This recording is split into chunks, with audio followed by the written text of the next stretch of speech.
All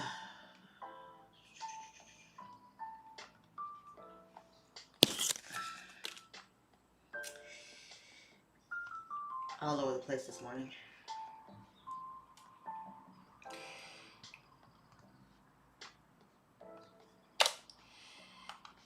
Okay. I have to.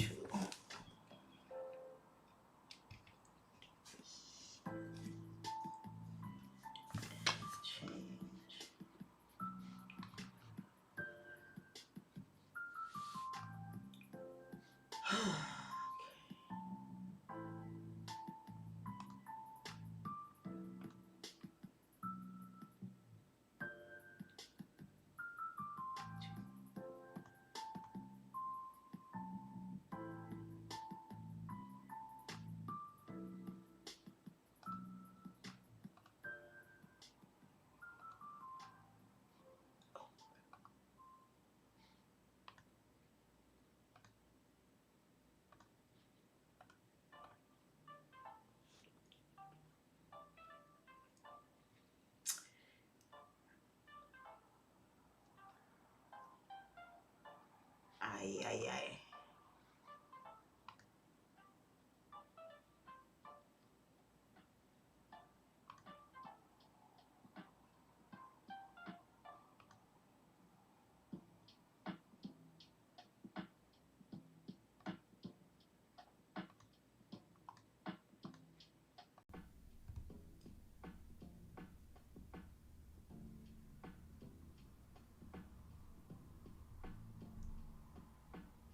Okay.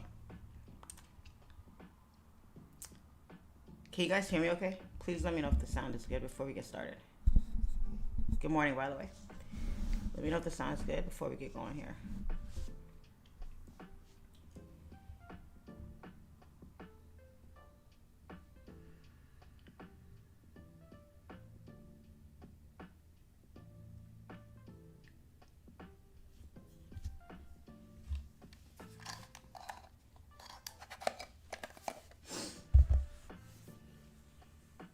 Oh, I forgot to.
Okay, sorry guys, sorry about that.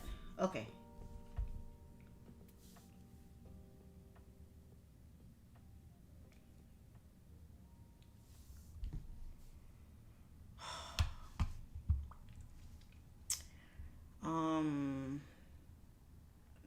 Sound is good. Sound is good. Okay, where is everybody? Where you guys at? Chat is quiet. Where you guys at? Come on, guys, wake up. Wake up. If I'm up, y'all gotta be up too. I gotta be up too. Good morning, good morning, good morning, good morning, good morning. Good morning. Brand new month. Brand new month. This is good.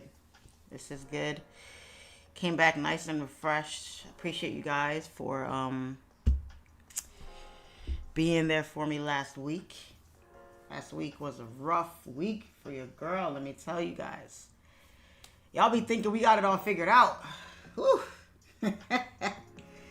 I'm telling you, but God is good. No weapon formed against me. Y'all know the rest, right? Shall prosper. Got a little bit of sleep. Woke up about an hour or so ago. And just very thankful, you know. Just very grateful, very thankful, very appreciative. It's not easy. It's not easy, but we get up every day and we push for another day. We push for another day. So, I hope you guys had a great weekend. I know yesterday was crazy. I heard about the markets yesterday, and I heard about the markets on Friday. I wasn't on the charts these last few days, so I've been kind of out of the loop. And once I came back and started looking at the charts yesterday, I was like, whoa. It was a bloodbath. It was a straight bloodbath, guys. So, I hope you guys have been using proper risk management.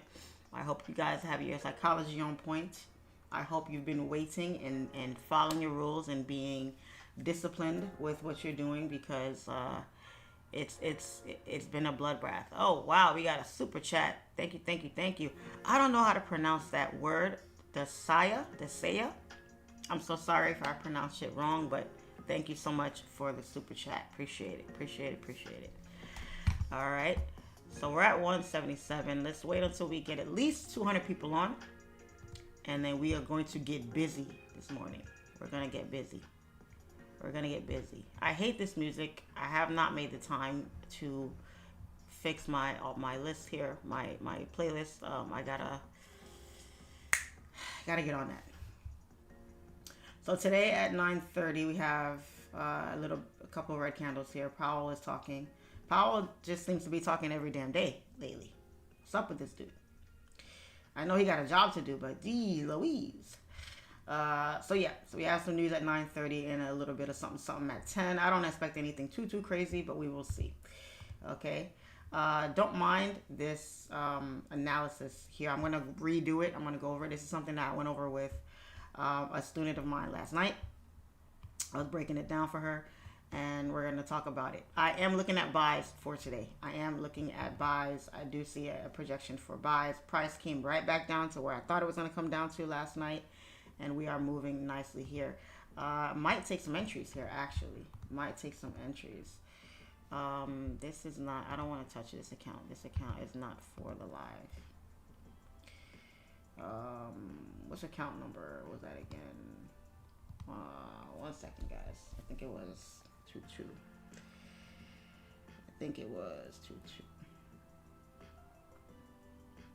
Oh my goodness. Text messages galore. Galore. Okay.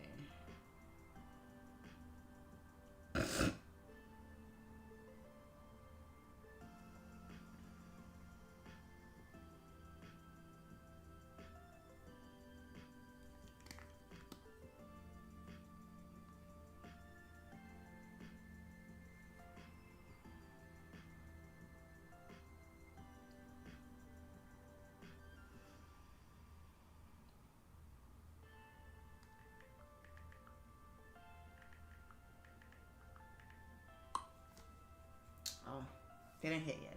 Okay, that's fine.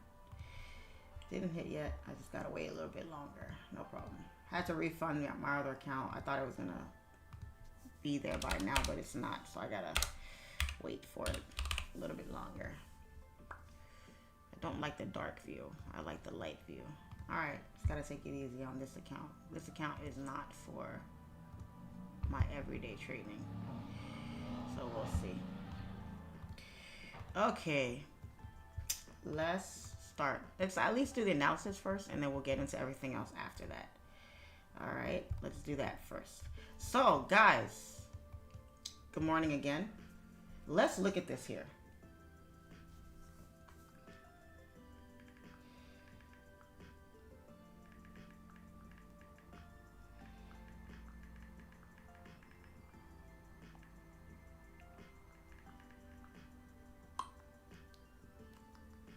Sorry guys, just sending a quick text message. Work never stops. Work never stops. I may not have been trading these last few weeks, but I've still been working. So it's been a thing. It's been a thing. Let me tell you. It's not easy, but we push forward.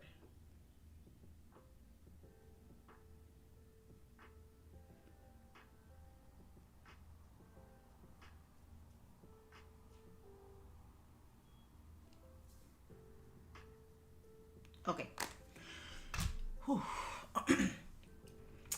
So let's look at US30. Let's look at this bloodbath that took place last week and into this week and going forward. So US30 right now. Let's look at the monthly. Let's look at the month of June. I like to do that at the start of a new month to see what the last month looked like. Now this month right here was, oh my goodness. I call this a what the F candle. What the F. For the month of April, this month didn't know what the hell they wanted to do. This was a bloodbath right here. Now we look at the month of May and the month of June. Nice and clean, right?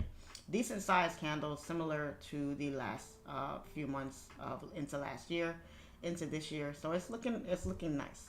But let's look at it in terms of structure. What would you say April was?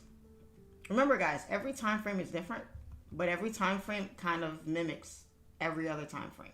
Whatever you're looking for to happen on, I don't know, the 5-minute time frame, you can look for that same thing to happen on a much larger scale on the higher time frames.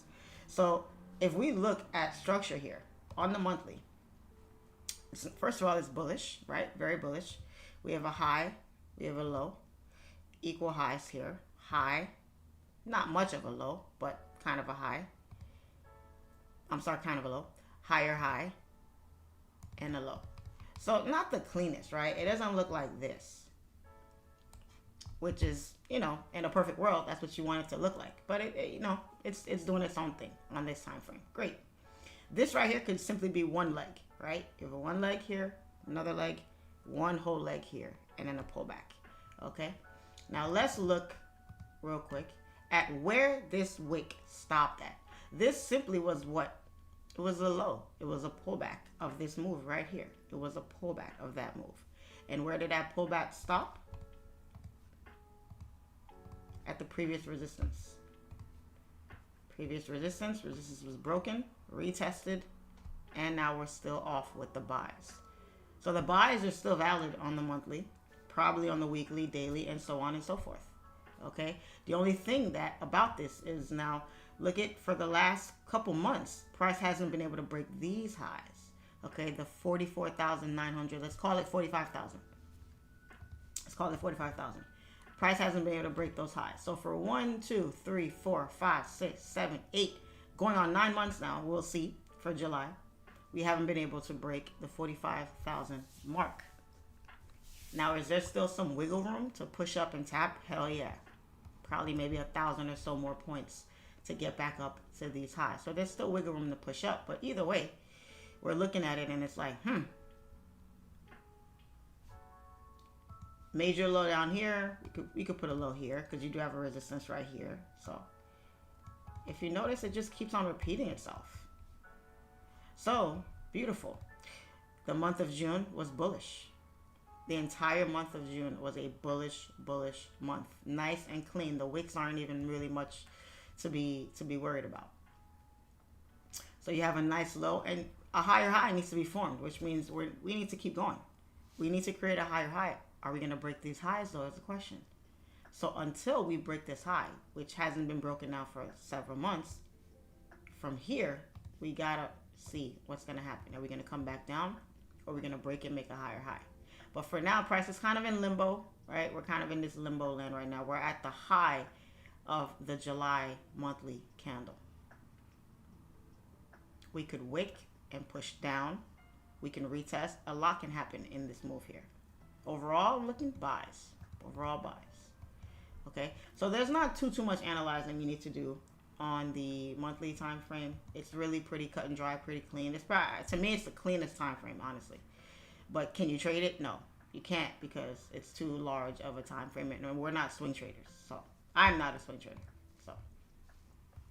So last week, this is a weekly. Last week, very bullish. Last week, what did we do? We consolidated, and then all we did was break out.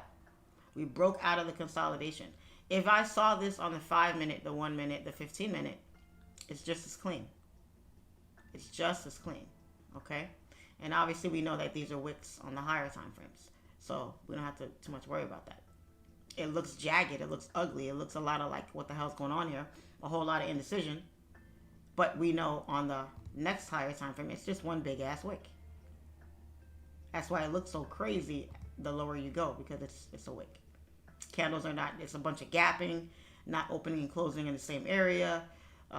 You know, long ass wicks on the bottom, crazy candle side. It's all over the place. All over the place. Okay. So let's keep it pushing. So we see we're consolidating on the monthly, consolidating on the weekly here, daily time frame. It's one big consolidation. So this is just one big ass breakout. This is one big breakout out of this consolidation here. You have finally a breakout, and you're gonna know at some point you're gonna get a what? A retest for price to continue up. Okay. So let's simplify things here just a little bit.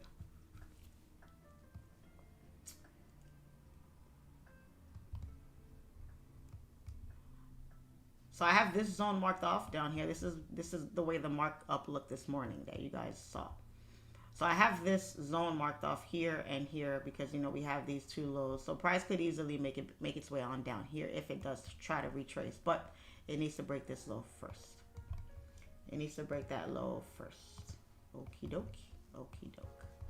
So the reason why I'm very biased on the buys is because right here we should have come down, we should have retested, pulled back, did something. We didn't do that. And look how strong these candles are. Yeah, it's losing momentum here because you can see the candles getting smaller, but it's still a very strong bullish momentum. Look at yesterday's daily candle and look at the day before that, this one, day before that, day before that. We only really had one crappy day. Aside from this one shitty day right here, this one Wednesday, Tuesday, Monday, Thursday, Friday, all bullish. All bullish. And we're still pulling. We're still pumping. We're still pumping. There's no real pullback in sight. We consolidated for so freaking long. Guys, this is the daily time frame. Do I need to count all these candles to tell you guys how long we consolidated right here for before we're finally busting out? And the one time we tried to pull back was where? Right at previous resistance. Creating a nice support, a nice floor here for us to push. The only problem is, what's the rule of thumb when you're trading? Buy low, sell high. And where is price right now? Price is at a freaking high. Sucks, man. Freaking sucks. Because now you got a decision to make. Are you going to wait? Are you going to be patient? Let price come to you? Are you going to jump in? Where are you going to find your entry? A good entry to give yourself the best probability to win the trade. Now, I love consolidations on US30. I love consolidations. Consolidations is where it's like a hidden gem, if you don't know already. So we have a nice consolidation forming right here. forming right there. You have highs and a low right there. So price could do one of two things. She can break the high and continue bullish. She can break the low and retest these lows down here, because we do have a big ass push here. Actually, the start is from down here, truly and honestly. This is really the start of the move. So if price did want to come back and retest, there's your 50 and 61% range right there. Right where I had my zone. I don't even need the fib. I can literally just eyeball it. I already had my zone in this area here for price to come back, to potentially come back to. The only thing is, look how big this drop is. I don't see that happening today. 1,000-point drop. I don't see that happening. So what's the next logical thing? I could keep that in the back of my mind. It could happen. I don't see it, but it could happen. So the next logical thing is to look for price to come back to this low here, right around this area here.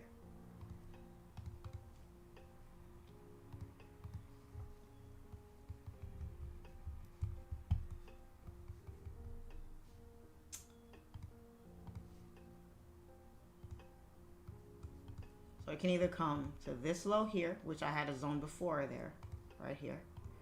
But the price is kind of broken. It's kind of, but it can still come down. This can easily still come down to this area here and then push up. So my stop loss is much safer here than it is here. Because in here, it's already told me it can tap into this low here. It can dibble and dabble down here if it wants to.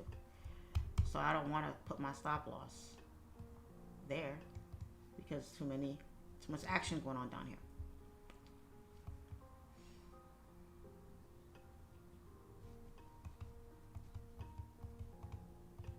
TradingView has really been pissing me off lately with all these updates it's doing.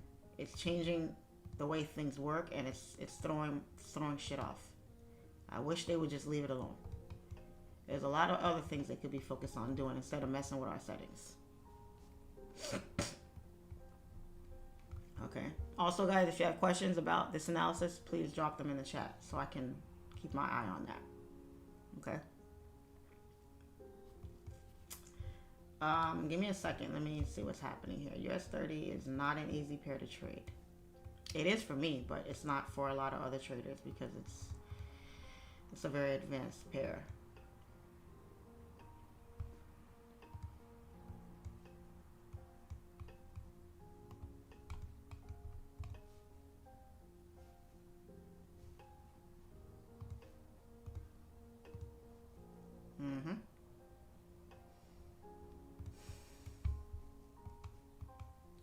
Drop the fib on here just for confirmation, and it did come down to the 61.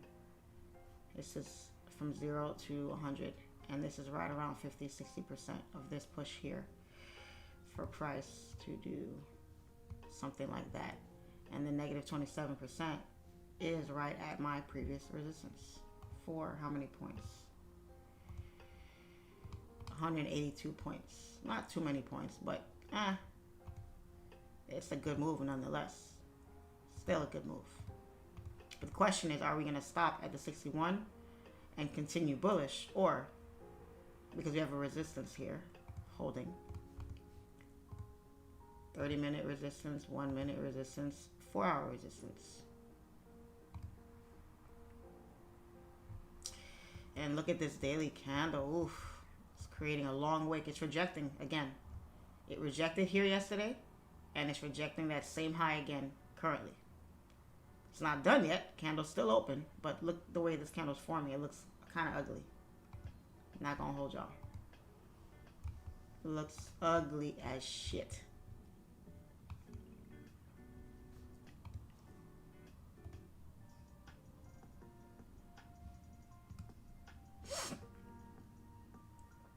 If we can get the likes up, guys, I appreciate it. I'd appreciate it. So right now, no trade. There's no setup right now.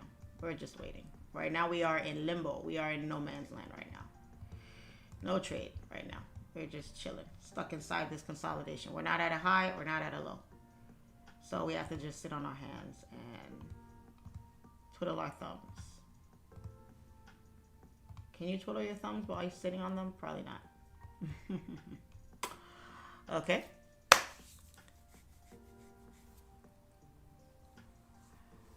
Your stream keeps blacking out. What? The stream is blacking out, guys? What's happening here?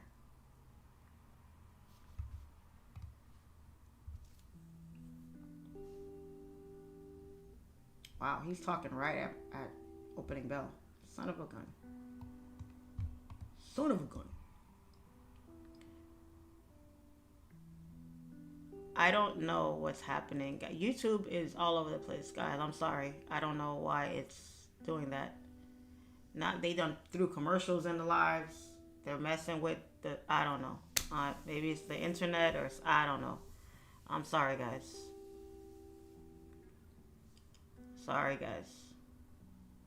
Maybe just refresh it if it does that and come back. Sorry.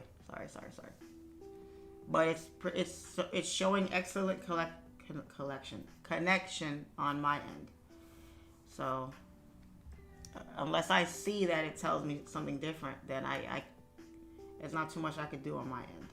So I'm sorry for that.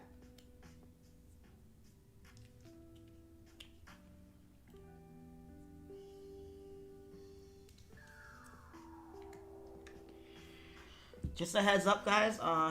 This is the last week of the 300% promotion.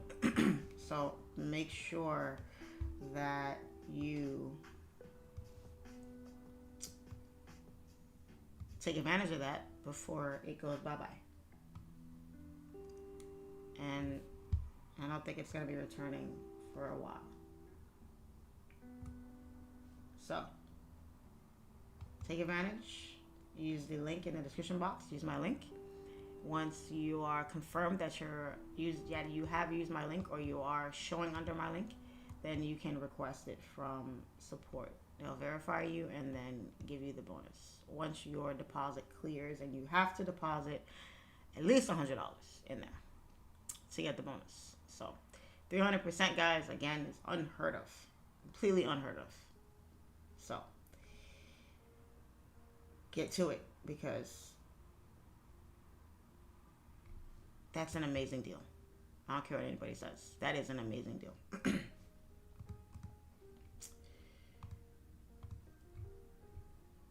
Let me look at the 5-minute real quick. I just want to see something here. Because even though prices is consolidating like a mother right here, maybe in 30 minutes we will see more. I think we'll see more in 30 minutes. Because it's looking like it wants to come on down and tap into this low here for 150 points.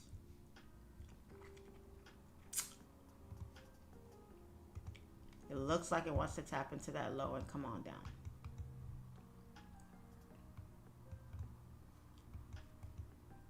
I can't wait till we get the numbers back up, guys. When we get back to 1,000 people watching every day plus, we're gonna have a lot of fun on here. So I gotta get back to it. Gotta stop playing. Stop playing with my potential. Stop playing with it. Keep on sabotaging my own success by letting outside factors mess up my mental. You know what I mean? Last week was rough for me, man. It's been a minute since I had a rough week like that. But the good thing is we always bounce back. We always come back stronger. We always bounce back. We never linger for too long. We never linger for too long. You know, I'm really glad I went on that trip, because I almost didn't go. I almost did not go because I was so not in the right headspace. I wasn't in the right headspace. I needed to be I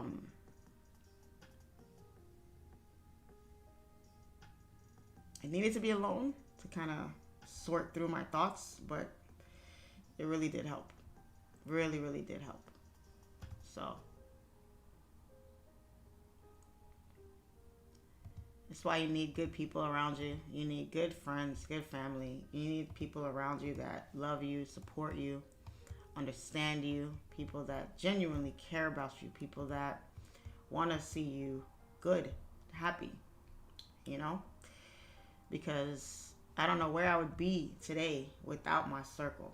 I don't know where I would be without my family and my good friends around me to keep me grounded, to keep me going when I don't have it. Because sometimes we're all human. Sometimes you just don't have it. And you need somebody to uplift you. You need an outside force or another person or a voice or a shoulder to cry on or just an ear to listen. You know? Sometimes you just need that. Sometimes you don't have it in yourself and you have to lean on somebody or something. Lean on prayer, lean on God, lean on your family, lean on good friends. Lean on something because you just don't have the strength. But when that strength does come back to you, now it's on you to get your mojo back and then pay it forward. And then check on somebody else. And then be there for somebody else. Speak life or positivity into somebody else. Because you had somebody do it for you. Somebody was able to keep you strong when you couldn't be strong. So, pay it forward if you can. So, I thank you guys for always supporting. I thank you guys for speaking life into me. Those of you that send me those really nice DMs, really nice emails. I may not say much when I respond, but they truly do mean a lot to me. They do. So, I don't take them for granted. I don't take you guys for granted. I appreciate all of you that come on here, that support me. And I really hope that I give you guys back and I pour back into you guys as much as you guys pour into me. That's how it works, right? Give and take. People pour into you, you pour into them too. You return the favor and you show love and you show appreciation all the time. So if I have missed anybody or if I have not been, if I've been slacking on that, I do apologize. But strive every day to be better. We strive every day to be better. Better humans, better friends, better people as a whole. A lot of shit going on in this world. A lot of things, negative things that can affect us in a lot of ways. But it can't affect you if you don't allow it to.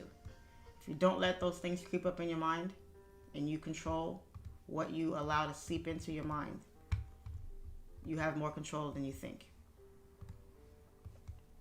Alright, guys. So I don't care what the markets did to y'all last week, this week, last month. Today's a new day. Today's a new day. Feds talk in 30 minutes. Facts. So we're going to wait on that. I'm just glancing at gold right now. Gold is doing a lot of wishy-washy shit right now. And I'm trying to figure out what's going on with gold. Gold is all over the place right now. I'm looking at structure here. Gold hit this high. We came down. We consolidated a little. We came down. We pulled back twice over here. Gold is looking a lot like US30 did yesterday. Pulled back twice into this high right here. Boom, boom. All right. Very close. We dropped again. We pulled back just a little bit right around here. Barely, barely, barely. Then we dropped again, and you thought we would have maybe pulled back to here, but it's pushing all the way up, breaking all types of structure. Somebody please tell me what the F is gold doing right now. These pairs are not to be messed with, let me tell you guys.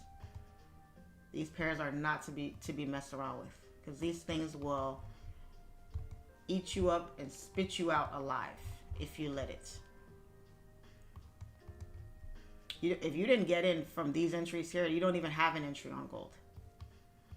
Look at, oh my God, what is going on here? Jeez Louise. Coño. Cola. Woy. I have no words. I have no words. This looks like an upside down mountaintop right here, is what I'm looking at right now. I really don't like how gold was looking like gold wanted to drop. Look at what gold did here. What is this? What? I have no words. Resistance, support, resistance, back to support again. Because sometimes when you don't understand what's happening currently, right, you just gotta look left. I'm looking left so I can try to make sense of what is happening here.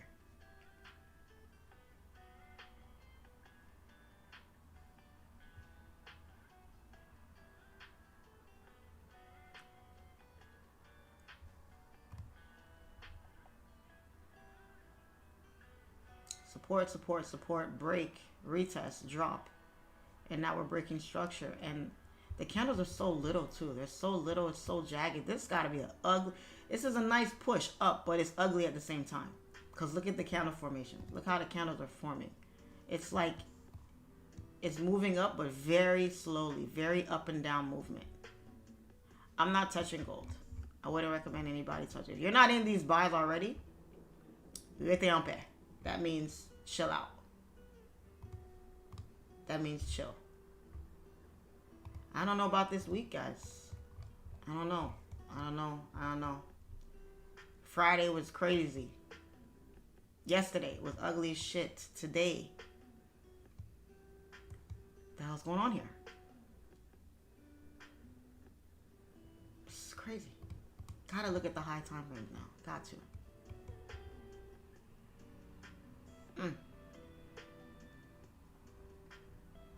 Crazy, guys. I have no words for gold. Please don't ask me what I see on gold, because I don't see a damn thing. Gold is just chilling. Hey, sometimes you have the answers, sometimes you don't. Sometimes you feel like a nut, sometimes you don't. Such is life. Coño.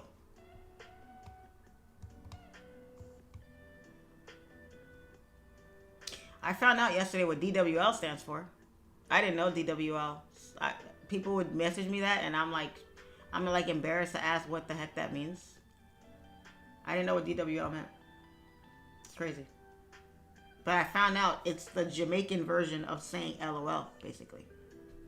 It's the Jamaican version of saying LOL. But I thought LOL was like a universal language. I didn't know that it was just for the American way. Gold is golden, yep. It definitely is, guys. These markets are not to be touched today. Today might just be a story time day and talk shit and get on with our day. Kind of sleepy right now, though. I didn't get much sleep last night. I'm kind of sleepy. I might take a little nap after this live, so I can wake up refreshed, go to the gym, get a little workout in, unpack, do some laundry, get some work done, and then see what the rest of my day holds. I have not watched Squid Game yet, guys. Oh my god. I've been waiting all year. I've been waiting since December of last year, guys. Was it when did the last Squid Game finish? Yeah, it was right around the holidays last year it came out. Season 2. Season 3 dropped last week, Friday, and I had to leave out of town. The goddamn Wi-Fi was shitty at the resort. I don't know how we're paying so much money to be at this place, and the Wi-Fi was shit. And I didn't want to test it. I didn't want to try it. Even my WhatsApp wasn't working out there, guys. That's crazy. Even WhatsApp wasn't working out there. So I'm going to take a nap later. I'm going to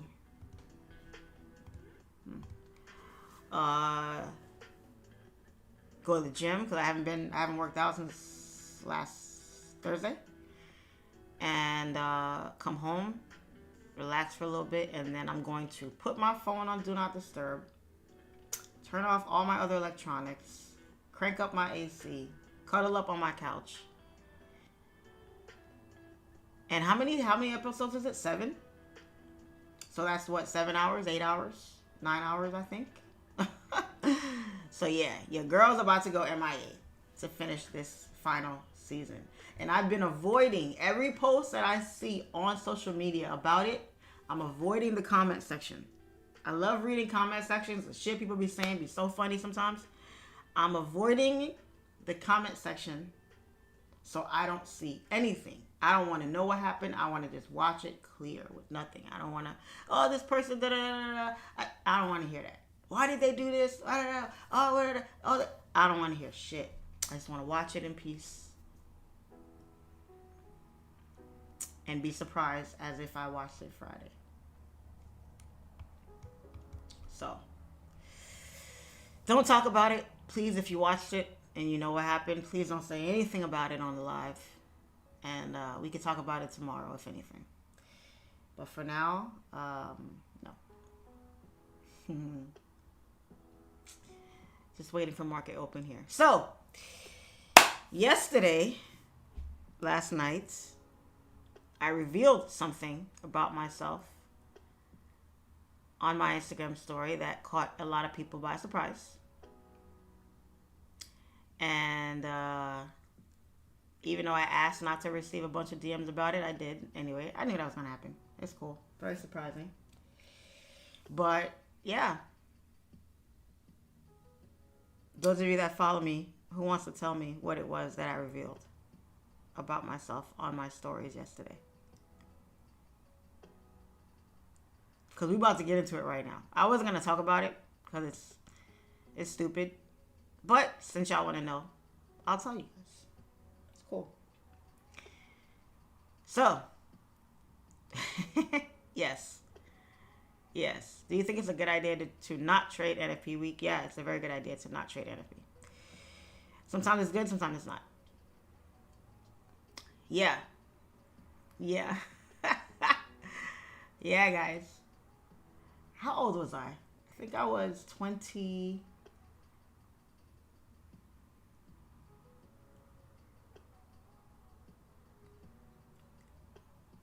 22, 23.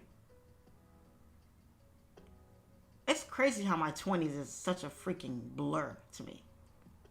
It's such a blur in my 20s. I don't know when I did. I had so many jobs. I dated a lot during that time. I was always outside. I was in the clubs. I was doing so much in my 20s. It's all such a blur to me. But it was in my 20s. It was in my 20s. And I'm trying to figure out how much of the story I want to tell and how much I should keep to myself.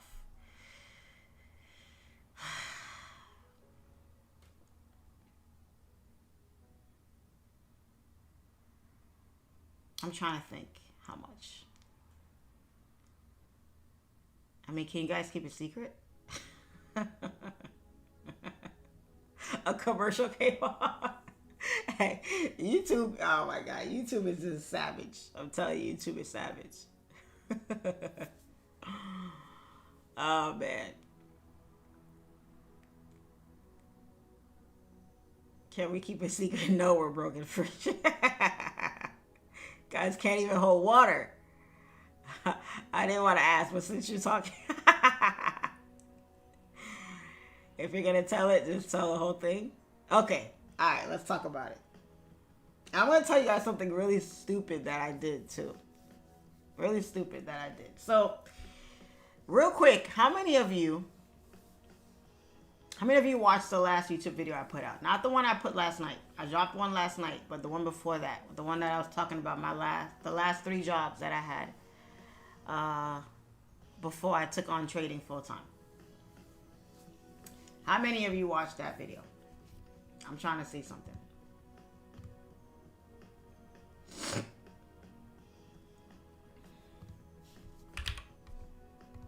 How many of you watched? Where is it?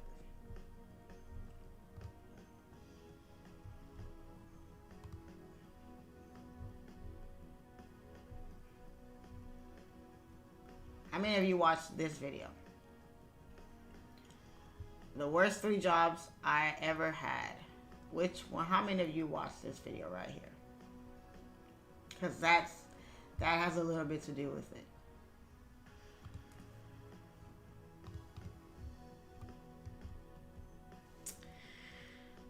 Okay. It's a long video. I apologize for it. But it had to be that long because in order for me to fit everything in there, I had to make it that long. To give you guys the full story, you know, a story about my killer boss who killed his wife.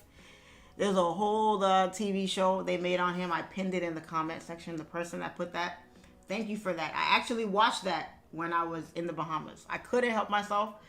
I went somewhere and found the one spot that had kind of good Wi-Fi. And I sat there and I watched that episode. It was like a 40-minute episode. And I was like, wow. And I actually did find out that he ended up getting life. I thought, you know, I couldn't find what happened to him. But I couldn't find it because he got convicted last year. He just got convicted.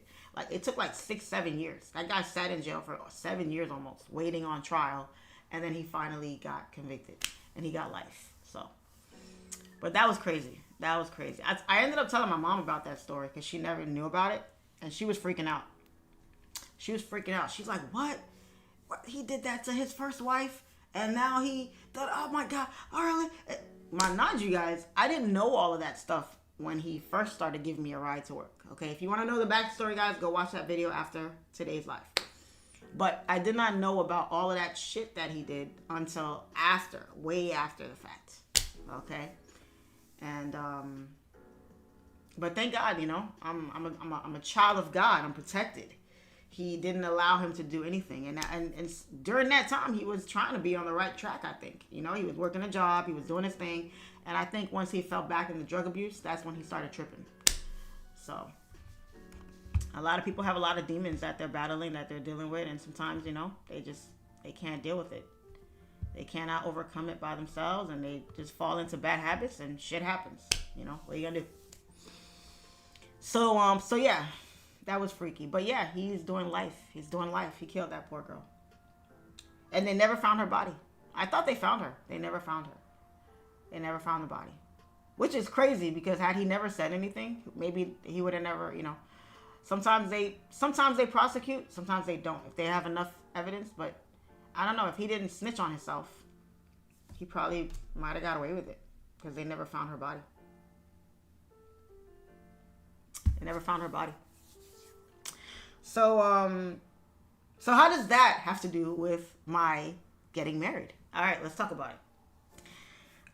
So I met a guy. We became friends. And he was actually friends with my family originally, but I didn't know him personally. I didn't, you know, I'd never met him. I wasn't around during the time, but we ended up meeting. And I was broke, guys. I was broke as shit. I didn't have any money at the time, and he did. And he didn't approach me with it at first. He approached a family member of mine and was like, I think he liked me though. I think he originally liked me, but he also needed what, guys? His papers. He needed some papers, y'all. And, you know, we were talking, texting here and there. We never actually went out because I wasn't really into him like that. I just saw him as a friend. I wasn't trying to go there with him, even though I kind of sensed that he liked me.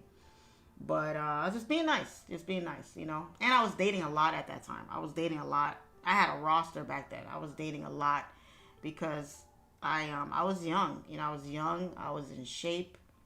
My financial life was fucked up, but my personal life was great. You know, I was getting asked out all the time. I was getting treated nice, you know. I was outside. I was outside in my 20s. I was outside, all right, which you should be. In your 20s, that's what your 20s is for you to have fun and to party and to make friends. And to, you know, you can figure shit out in your 30s. That's usually when we figure stuff out anyway. Guys, I'm sorry. If the screen keeps going black, I have no idea why. My connection says it's good. So just refresh it and go back a little bit. And hopefully you get it. All right. So... papers, oh Lord, where is this going? I know, right? So yeah, so he approached my family member who I talked to all the time. I was very close with them. So they're like, I'm afraid to ask Charlene, so let me go to this person who I know she talks to and listens to, and ask that person to run it by her and see what she says. So I guess he was too nervous to actually come to me with it directly.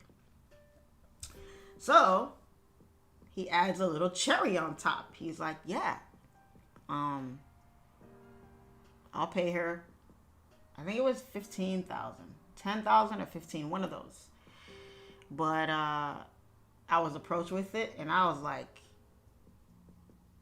I don't think I'd ever seen that amount of money ever in my life at that age.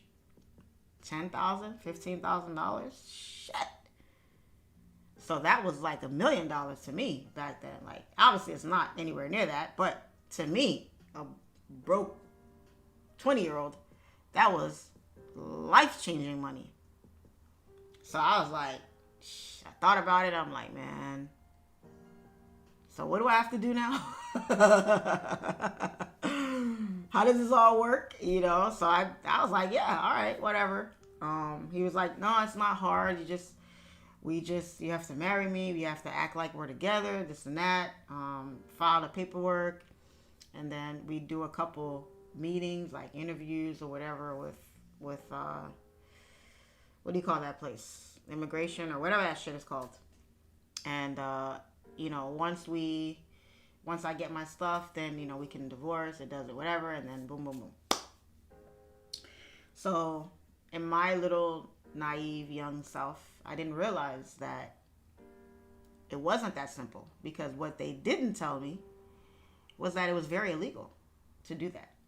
And you could find yourself in the back of a police car. And I have always, and it's funny that I was a cop, because I've always been afraid of going to jail. That's always been a fear of mine. And not because I've never done anything, like, oh, I've never stolen a piece of gum from the store or anything like that. It was just, I always heard like horror stories of people getting arrested. You know, jails are awful, nasty, disgusting places. And you're stuck in a room with a bunch of people that you don't know. It's just, I'm not going to get into all that, but I've always been afraid of going to jail. So I did not find out that it was illegal. Don't tell the story, you can incriminate yourself. No, I can't. It's already closed. The case is already closed. Because I'll tell you what happened, what I did. The case is closed, though. I'll tell you what happened. So I did not know what I was doing was illegal. I really didn't. I'm thinking you can marry whoever you want. Who can tell you who you can and can't marry? Marriage is a free will. So I'm not knowing that, but, you know, people marry people for all kinds of reasons. So how can they tell you that you can't marry this person? How did they know? I didn't find out it was illegal until we went to our first, it was the very first one. We went to our first meeting at the, I want to say immigration. I don't remember if it was that, but I want to say the immigration office. I think it's where it's at, but whatever. But we had our first meeting there, and that's where they interview you. They ask you, okay, how long you guys dated for before you got married? Where do you live? And then they interview you together, and then they interview you separate. And they ask you some weird ass shit too. They ask you like, what's his sleeping pattern like? What kind of does he wear clothes to bed? Like, what kind of underwear does he wear? Like, they ask you stuff that you would really know if you were truly with that person. Because if you weren't and you were faking it, certain things you just won't know. Now, me and him, we weren't together. We weren't like that. So I don't know if he sleeps naked. I don't know what kind of boxers he wears. I don't know what his sleeping pattern is. I don't know shit about his day-to-day life. So I'm not going to know none of that. So you got to know that stuff. So he would actually like sit down with me, and we would like practice the questions, stuff that they might ask. Because it wasn't really him that they were questioning hard. It was mostly me, because I'm the citizen here, and I'm marrying him to help him get his stuff. So, and I was so nervous, guys. I was so freaking nervous. I was like, I instantly regretted it right after I did it. And I mean, right after the marriage, right after we left the courthouse, I'm sitting and I'm like, what the heck did I just do? Like, did I just really just do that? Like, and I'm just like, and right next to me, guys, is an envelope with $5,000 cash inside of it, because he had brought me like the first part of the payment that day. And I'm looking at it, and I was very conflicted in that moment. I was very, very conflicted. I'm like, on one hand, I was happy because I had all this money and I didn't really even, I never seen that much money before. I never had that much money to myself before, number one. And number two, on this end, I was like, what the heck did I just do? Like, even when he kissed me at the courthouse, I was kind of grossed out. Because I wasn't into him like that. If I'm not into you, I can't kiss you. I can't see myself like being intimate with you or nothing. So I just see you as a friend, as that. Like, you stay over there, I'll stay over here. I do my thing, you do your thing. We could dap it up, we could pound, we could, okay, and then you go about your way. So I was very conflicted that day. And then, so like a few months later, it was months later that we had our first interview. And he actually, he would call me. He would call me and text me and say, hey, can you come over? We need to go over this. We need to do this. And it was kind of annoying because I had already regretted it even after I did it. Oh, and the money was gone. Gone, guys. I blew that money. I don't even know on what. That money was gone within like 2 months. Gone, okay? And he would call me and say, hey, because he was very serious about the process. And me, I kind of didn't give a shit. I didn't really take it as seriously as he wanted me to. Because I didn't want to do it anymore. I kind of regretted it. And I would keep blowing him off. He would call me and say, hey, can you come over on this day? Can we do this? Can we do that? Because you have to practice. You got to know your shit. You got to actually spend time with the person to try to kind of sort of get to know them well enough to make it believable. And I would always blow him off. Oh, I got to work. I got to do this. I got to do that. I was all over the place. So finally, we had the first interview. And I flunked it, guys. I flunked it. I was like, I don't know. Yeah, I was making shit up on the fly, on the top. I think it was a lady that was interviewing me. And was it a Haitian guy? Yeah, it was a Haitian guy. The lady that was interviewing me, she just, at one point, guys, she's sitting there, her legs crossed. She got a little notebook and her pad, and she's sitting there. And we're sitting kind of, face to face, and she's writing stuff down as I'm talking. Everything cool, right? So at one point, she leans back in her chair like this, and she just closes the book. She closes the little notepad, the book, and she puts it down. And she turns around, and I think they were recording it, because I remember her turning off something so that I was recording. But she says, okay. She said, I'm going to talk to you woman to woman. We're gonna talk, and I need you to be 100% honest with me. And I think she knew I was lying. She knew it was bullshit. She knew it was bullshit. I'm a terrible liar, so she knew it was bullshit. And she told me. She was like, is this for real? Like, are you guys really married? Are you guys really together? Or does he just need his papers? She put it just like that. And they work in the department, so they know. They see this shit all the time. It's not nothing new to them. And man...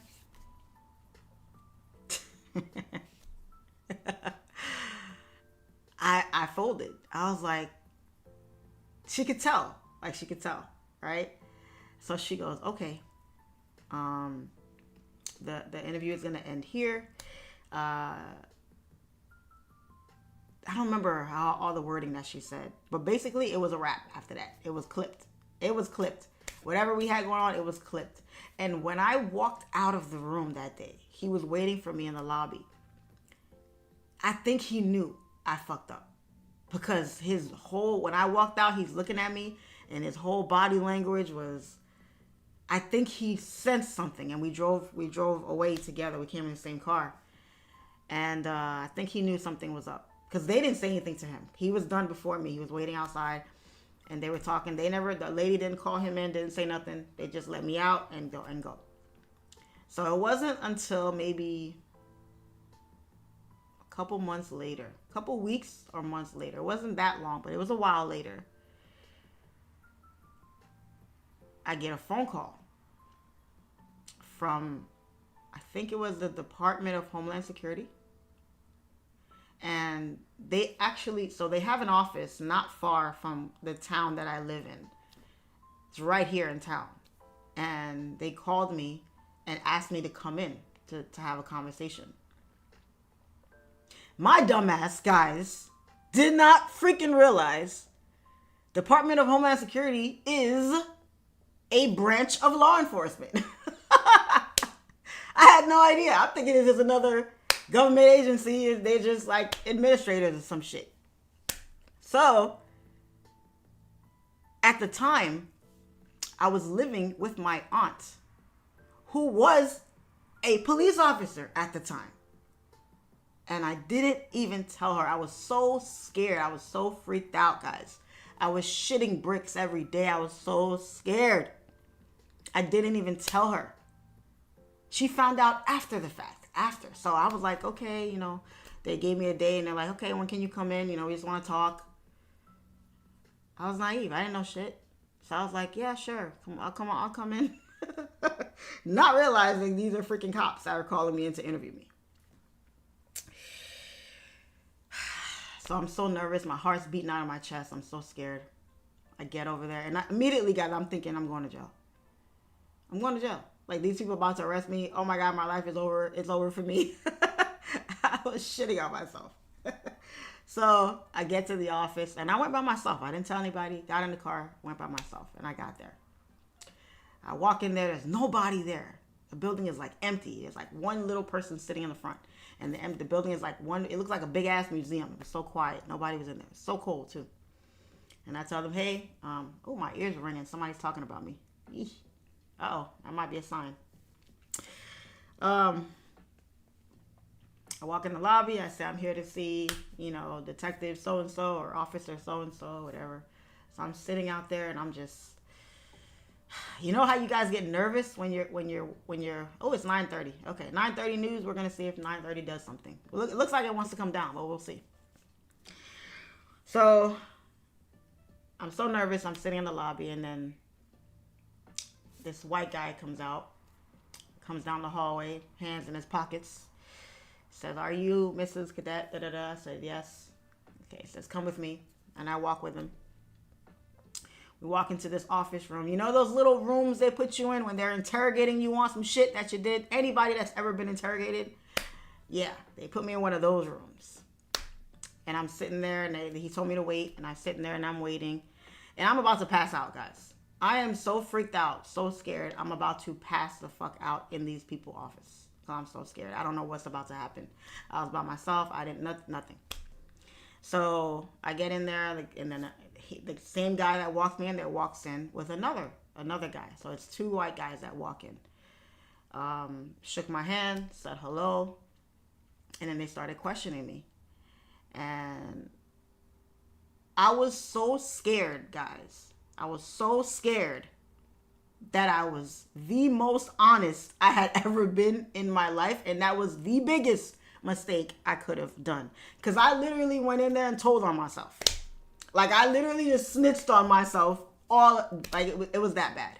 It was that freaking bad. I went in there and told on myself. So, buys are moving. The buys are moving, honey. Let's go. Let's go. Love it. So yeah, I went in there and snitched on myself and I told them everything. I told them, yes, I was paid. This is what we agreed on. Like, I went in there and spilled my guts, which was the stupidest, dumbest shit you could ever do. Because a lot of times, guys, I was a cop, but I was never a detective. So I never got a chance to interrogate people or investigate and really learn how cops talk to people to get them to confess to things. It's a lot of shit that they put you through. So I should have never even went in there. I should have never even went to the when they called me. I should have been like, call my attorney. Fuck off. hung up the phone. I didn't have to go in, but I thought I did because I was scared and I didn't know any better. So, yeah, did you have to report this when you became a police officer? No, I didn't, and I'll tell you why. So, I told them everything. And again, I thought I was about to get arrested in there. I thought I wasn't leaving that office. I thought they were going to slap the cuffs on me right there and take me on down to jail, but they didn't. They talked to me and they said, okay, da-da-da-da-da. All right, we'll contact you, a couple days, couple weeks. You'll hear from us again. And I said, okay. And I walked out. Got into my car, and I sat there, and I cried. I actually cried in my car because I really thought I did something really stupid.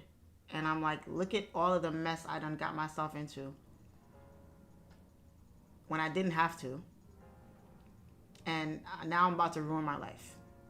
Like, I really thought any day now they're going to come to my house and arrest me. I was so scared. I wasn't talking to anybody. I was home. I was depressed. I wasn't really, anything. And then when I got home, I ended up telling my aunt what happened. I was so, messed up over the situation. I had to tell her. I ended up telling her what happened, and she chewed me out. Y'all. She's like, why did you do that? Why didn't you call me? Why didn't you talk to me? I'm a police officer, for Christ's sake. Why wouldn't you call me and talk to me and let me know what's going on and let me handle it? Like, why would you go in there and tell them all that? You just gave them everything. What do you do? Like, she chewed me out. And she was right. She was right to chew me out because that was a dumb thing that I did, So, yeah, she's like, so she's now trying to save me. She's like, she knows, how things go. So she's over here freaking out. She's calling her attorney friends. She's calling whoever, trying to get me an attorney, trying to find out what to do, this and that, because we didn't know what was going to happen at that point. So we did talk to an attorney. We did get some advice and things like that. And I didn't have money for an attorney. For what that was going to cost, I really didn't have it. But thank God she had a friend who, did a solid for us. And he said he would, help me out with the situation or whatever. And long story short, guys, they ended up dropping everything. They ended up dropping it completely. I never got arrested. He never got anything. He didn't get deported or anything like that. I got a letter in the mail. And I'll never forget that day. I got a letter in the mail, and it had my name on it, my address, from the Department of Homeland Security, It was a white envelope. I was so freaked out to open that envelope because I didn't know what the hell that shit was going to say. Report to this jail, do this, you have 24 hours to turn yourself in. I didn't know what that shit was going to say because I thought I was going to jail, man. So one day I go get the mail, and I see the envelope, and I'm like, freak. Because I hadn't heard from them anymore. I hadn't heard from anything anymore. And by this time, the guy that I married was pissed because he knew that I screwed it up for him. His chances of getting papers, his whole process, everything was done after I went in there and I said what I said. It was done for him. Everything was canceled, clipped. So I opened up the envelope, and it said the case was dismissed and it was closed. It didn't say why. It didn't go into detail. It was like a couple sentences, and that was it. And when I tell you guys, I fell to my knees. Because the sense of relief, the weight of the world just lifted off my shoulders in that one moment. In that second that I looked at that word that said, case closed, dismissed, I was like, I had no words. And I swore, I said, I will never in life do anything illegal ever again. I'm going to do my due diligence on some shit. If it sounds too good to be true, and it sounds, it's just easy, you could just do this, nah, man. Tell me what's up. Tell me what's really going on here. Don't try to sell me a dream. Just tell me what's really up. Don't tell me, just sit outside real quick. I'm going to walk in this bank. And if you see me running out, don't even worry about it. Just take off. Don't tell me no bullshit like that. Because I'm going to know something's up. So, yeah. I called my aunt. She was at work. I called her. I said, Auntie, I just got this letter. Da, da, da, da. And to this day, guys, to this day, I think she did something. Because till this day, I don't know what happened. I don't know why they dropped it. I don't know anything. But I think my aunt pulled some strings, called in a favor or something to help here, because this was an open and shut case.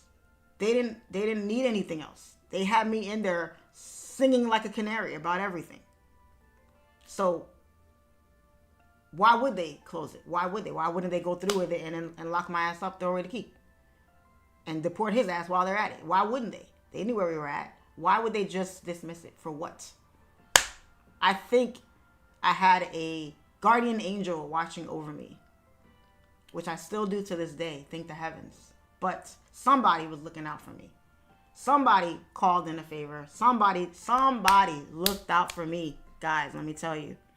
Because there was no reason at all for them to drop that case.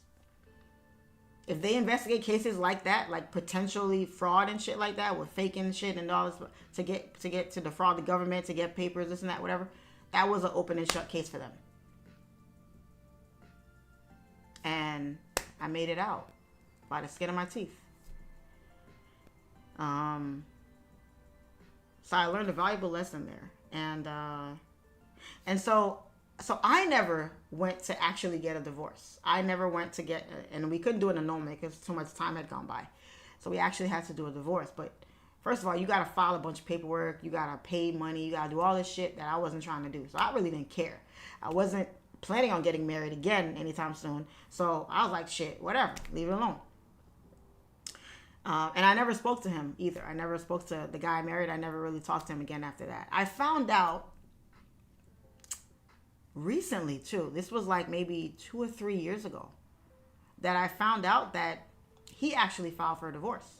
He filed for the divorce and took care of it. I never received any papers. I never signed anything.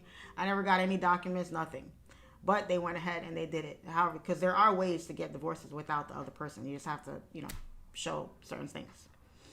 So I found out that he actually did divorce me, and which was great, because I'm happy, because now I can, whenever I get married later now, I don't have to worry about, having to deal with that. So I found out that he actually divorced me, and he went back. He went back to Haiti. And I kind of think I know why he went ahead with the divorce, because he ended up becoming, well, I don't know if I want to say all that right now. He ended up becoming somebody very powerful and somebody very important back in Haiti. He actually wanted to go back because of the opportunity that he apparently got, and he's still there now. But he is in a very high government position. I'm not gonna say the title, because you guys probably already know. Not the president, obviously, but he's in a very high protected rank, if you will, of the government over there. And it comes with a lot of money. Comes with a lot of money, a lot of perks. And I have a feeling he made sure that he divorced me so that I wouldn't be entitled to any of that he got going on right now. Which is fine. I don't give a shit. I don't want anything from him or any man for that matter. But remember, at the time, guys, I was broke. I didn't have anything. I was, I hate to use the word, but basically a nobody back then. So if he came up and now he's somebody, he's a big dog now, big important dude, and you want to protect yourself, it would behoove you to get a divorce from that person before they can say anything. And he did it and he made sure he did it without my knowledge, without me knowing, made sure he went through the process or whatever to do what he got to do to get that thing finalized and done, so that I couldn't be entitled to anything. Because I didn't find out about all of the stuff he has now until a couple years ago, like 2-3 years ago. And then that's when I found out that we were divorced. And I was like, thank God. So that's the story time, guys. That's my marriage and divorce. And that all took place within about a year. within about a year. About a year. Yeah. From the moment we met until the divorce was a couple years later. But the actual process of this whole story that I'm giving you guys took place within the course of about a year. So that's why I don't really tell anybody about it. I don't really talk about it because I don't consider it real. It wasn't real. It's not like I was in a real relationship. We were in love and we were planning on living happily ever after together. That wasn't the case at all. So when people ask me, have I ever been married? Technically, yes, I have. But in reality, no. So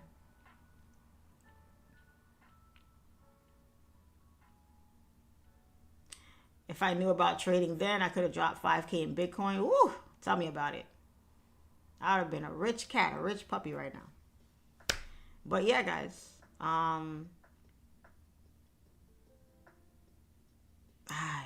almost got locked up, man. I almost got locked up.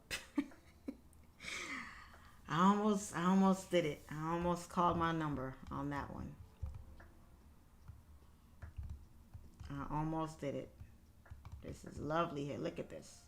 Prices bounce, bounce, bounce, bounce. Bye-bye. Them bulls are in control. Let's see if we can break this high, though. Can we break this high and create a higher high? That'd be nice. 930 market open. This was what? 150 points? 130 points. Push.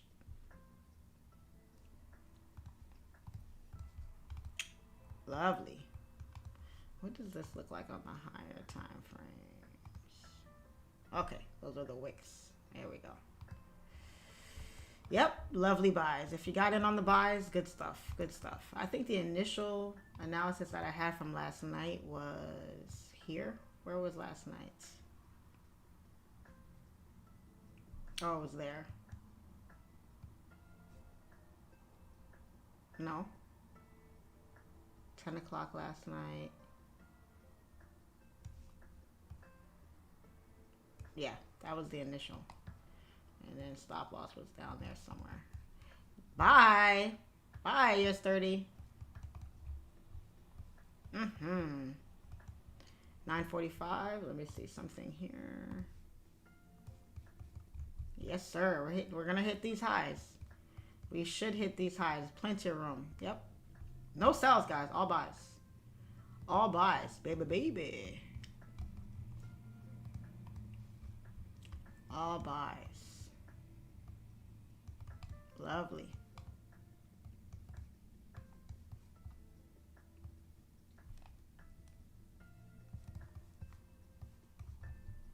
Booyah.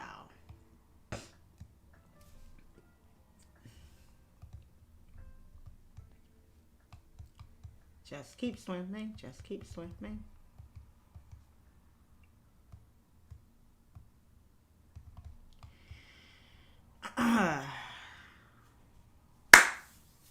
Crazy, crazy, crazy. Crazy story time, guys. I know. You're a great storyteller. I'm glad everything worked out. Thank you. Thank you. Hair in the back of my neck stood up just by telling this story and thinking back on that day. I haven't thought about that in years. Haven't thought about it in years. Report to this jail. I'm telling you, I thought that's what that letter was going to say. I thought they were going to be like, all right, you're free. Your days of being free are over. Get your ass in this jail right now. All for 5 bands, guys. And I never got the rest of the money either. I was supposed to get, I think it was 15. I think the agreement was for 15,000. The day I married him, I got 5. And I think when the process was over, I was going to get the last 5. And in the middle, 5. So something like that. But I almost sold my soul for a punk ass 15K. That's some crazy shit. Oh my goodness, guys. Be careful, guys. Be careful who you listen to. Be careful. Do your homework. Do your due diligence. You know, when you're young, you're dumb. You make a lot of mistakes when you're young. It's so important to have the right people around you. Because like I said, till this day, I think I had somebody looking out for me. Somebody did something to look out for me. Somebody did. So Woo! Can't even explain it. It's crazy, crazy, crazy. Crazy work. Saw my life flash before my eyes. Oh, man.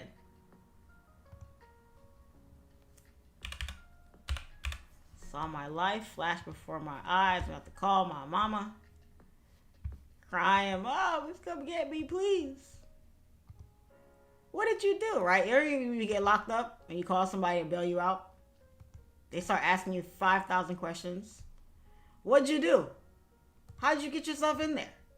What did I tell you? Who told you to go over there? They ask you a million freaking... Bruh, just come get me out this bitch. Can we talk about it on the ride home? Like, for real, for real. Can we talk about it on the ride home? Who was you with? Why would you do that? What? Well, how much is your... Meanwhile, you just want to get the hell up out of there. That's crazy. That's crazy. I took the buy, same zone. Yeah, it's good stuff. Good stuff, guys. Good stuff. Love it, love it, love it. Yeah, if you're in these buys, good buys. Good stuff. We were in limbo here. We had a high. We had a low here. I wasn't sure if price was going to push down a little more and then push up. You know, the buys are definitely still valid. I mean, we're definitely valid. But wasn't sure if it was going to pull back some more. So we did respect this support here. We did respect. We came down just a little bit, but eventually came back up. So if you missed out on the buys, just wait on another pullback and then jump on in. Because this thing is gone, baby. We are gone, honey. Gone. Look at that. Look at her go. Look at her go. Let me see. But I know we have something at 10 dropping. Yeah, we have a little bit of news at 10. So it's going to pull back eventually.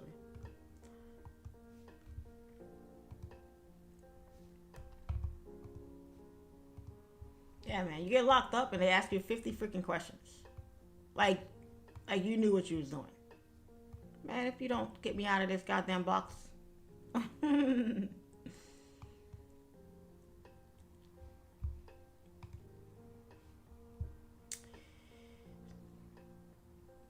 If someone does marriage fraud today, they are $250,000 fine, 5 years in jail. Oof. That's brutal. That's brutal. Brutal, brutal, brutal.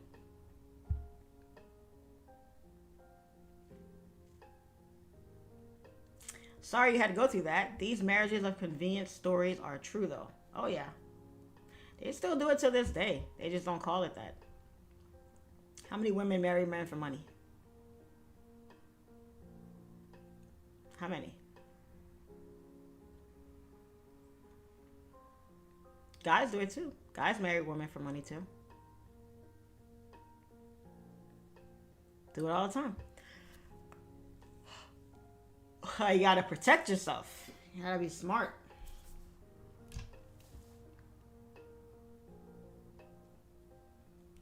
Gotta be smart.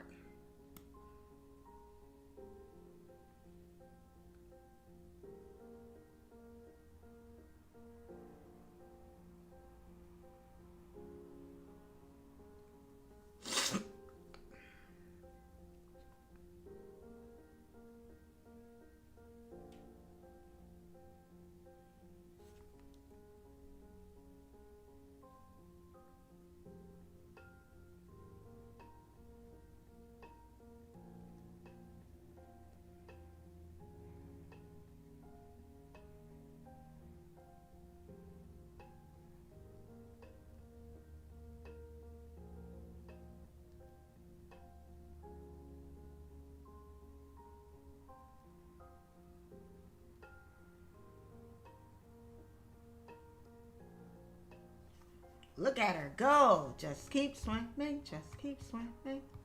Love it. Bye. Bye-bye. Them buys is gone, honey. Them buys is gone. Came right on back down. Boop, boop, boop, boop, boop, boop. Bounce, bounce, bounce, bounce, bounce. Whoosh. 9:30 open. Gone. I don't know what Powell is talking about right now, but whatever he's saying is good for the markets. Because we are flying, honey. We are flying high. We are flying high. I do think we're going to hit 45. I do think. Maybe not today, but for this week, I do think we're going to hit 45.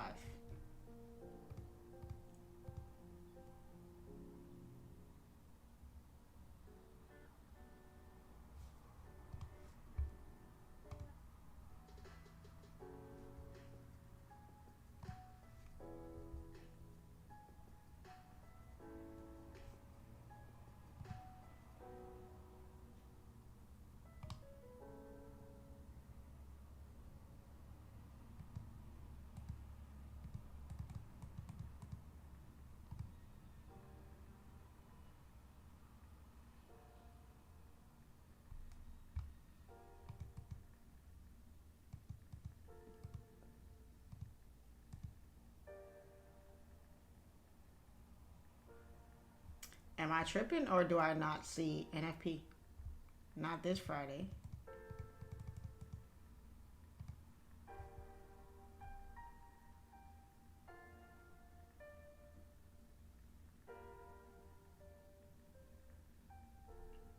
Am I tripping, guys, or what? Did I skip a day here? Where's NFP? It should have been this Friday, or no? This Friday? If not next Friday, where's NFP? What's going on here?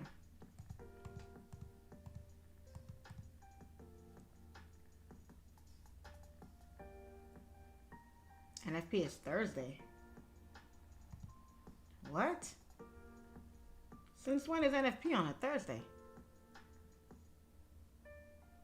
Oh, because Friday's the 4th of July, my bad. Oh, I was about to say, what? My bad, y'all. Been a minute. Like, what? NFP on a Thursday? Oh. Ooh.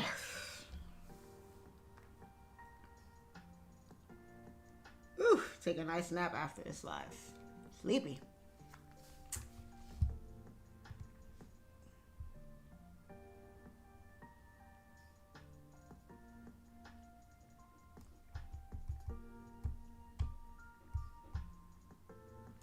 What's my thought on prop firms?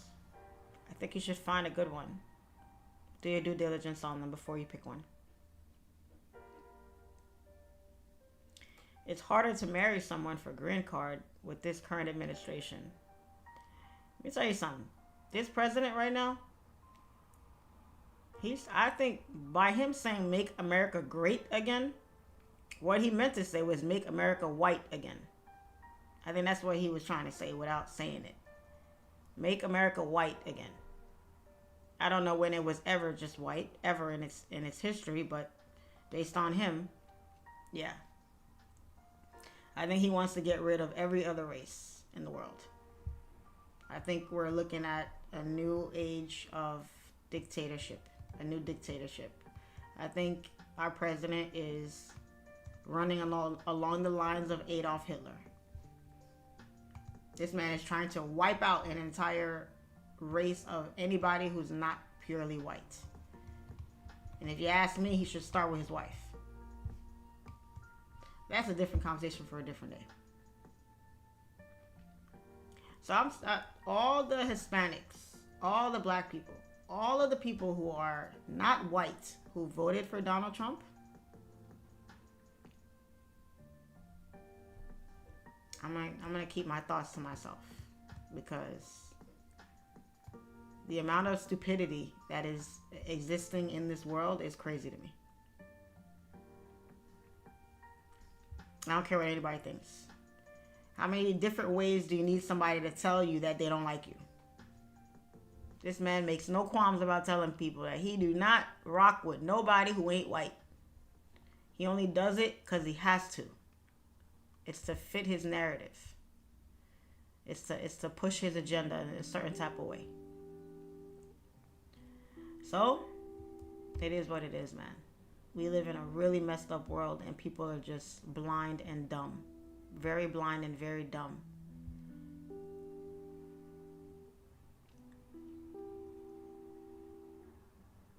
Very blind and very dumb.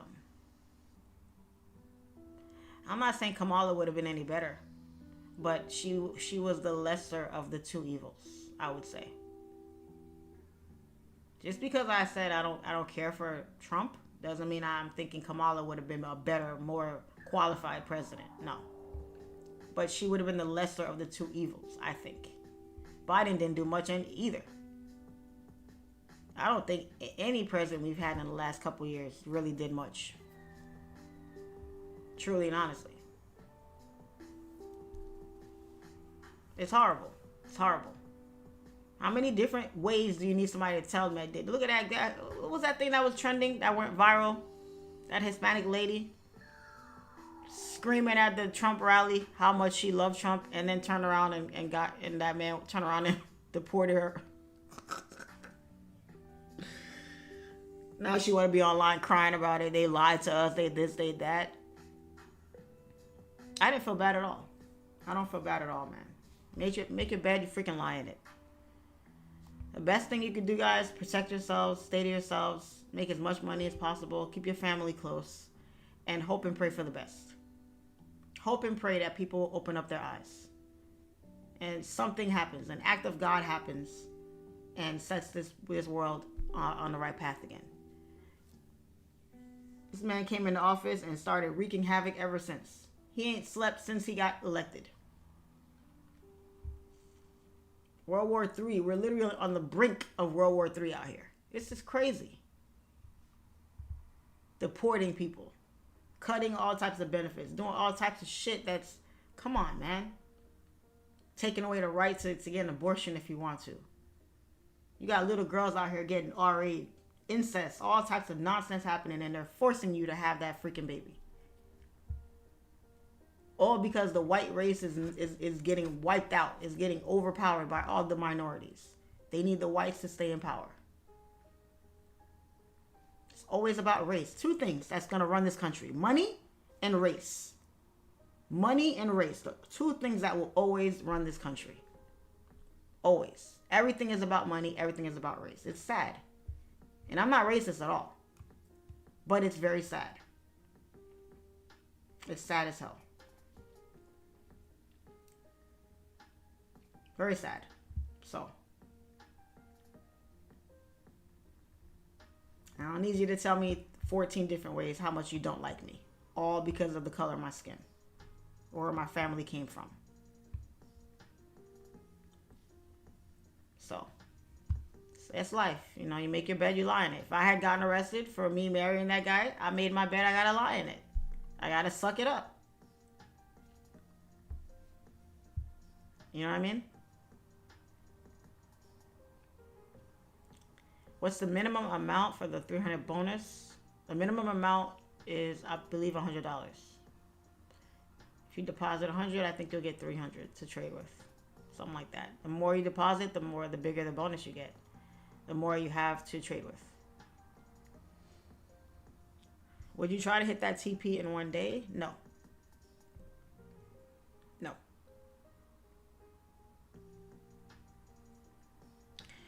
Man, listen, stabbing somebody is a lesser evil than shooting. How are you going to choose between the two? I mean, I'd rather break my leg than slit my throat. At least if I break my leg, I got a chance to heal and get back to myself. If I slit my throat, I'm done. It's over. I'm 6 feet under. It's a wrap. That's what I mean when I say I'd rather choose the lesser of the two evils. Lesser of the two.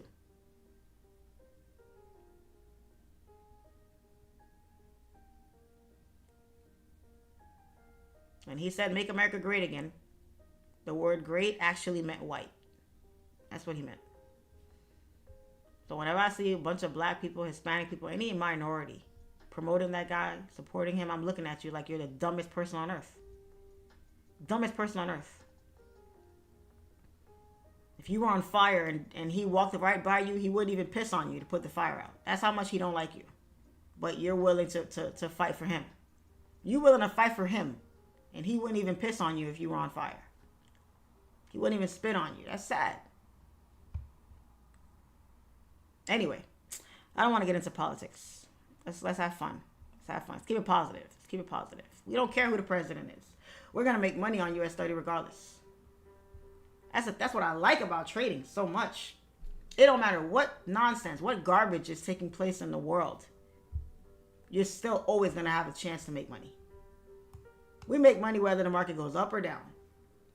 Gotta love it. Gotta love it. Gotta love it. Don't talk to me about nothing else. All I care about is my bag. All I care about is my bag.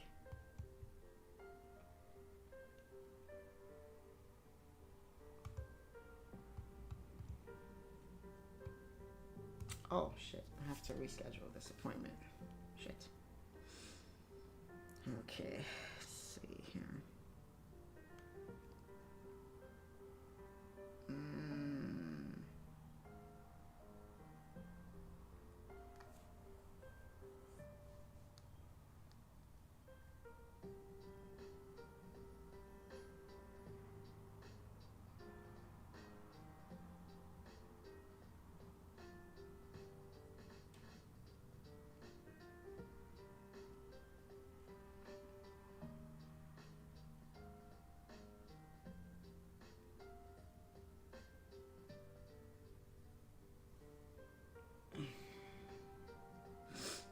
I'm not in any trades, by the way, guys. I'm not in any trade. I'm not in these buys. So, just a heads up.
I just got here. I'm assuming take sells when it's time. Oh my goodness.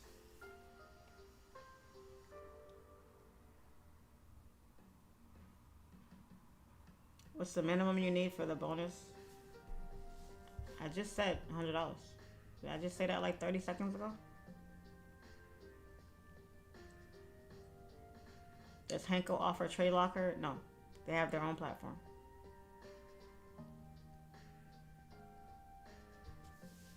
Nice one. Been watching you. Oh my goodness. Watching you since Kenya. I have learned a lot from the many videos you posted specifically on psychology. And since last year, I have been profitable. Kudos to you. Good job, Kevin. Good stuff. Kudos to you too.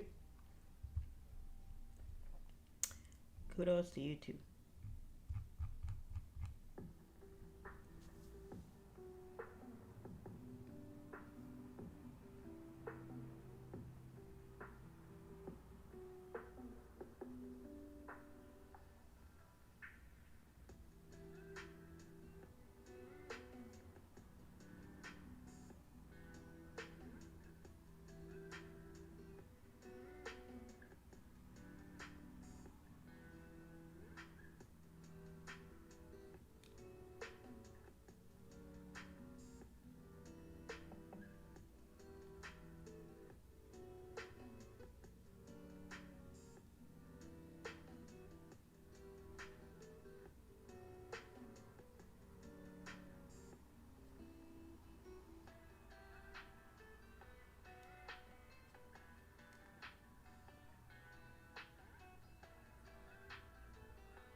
guys still holding buys?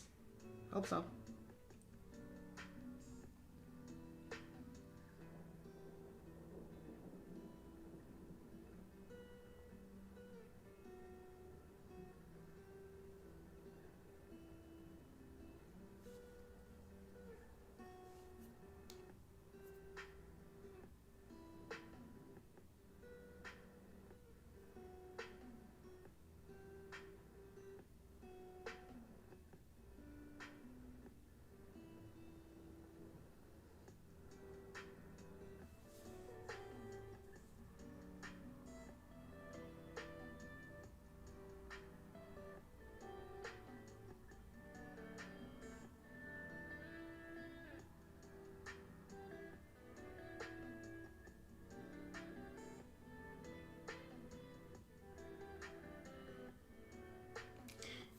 You guys saw some of the DMs I get sometimes. Y'all would crack up. I just got a DM from a guy who says, I could leave everything I got going to come live my life with you. Book my flight for me. Let's live together for 3 months and see how it works out.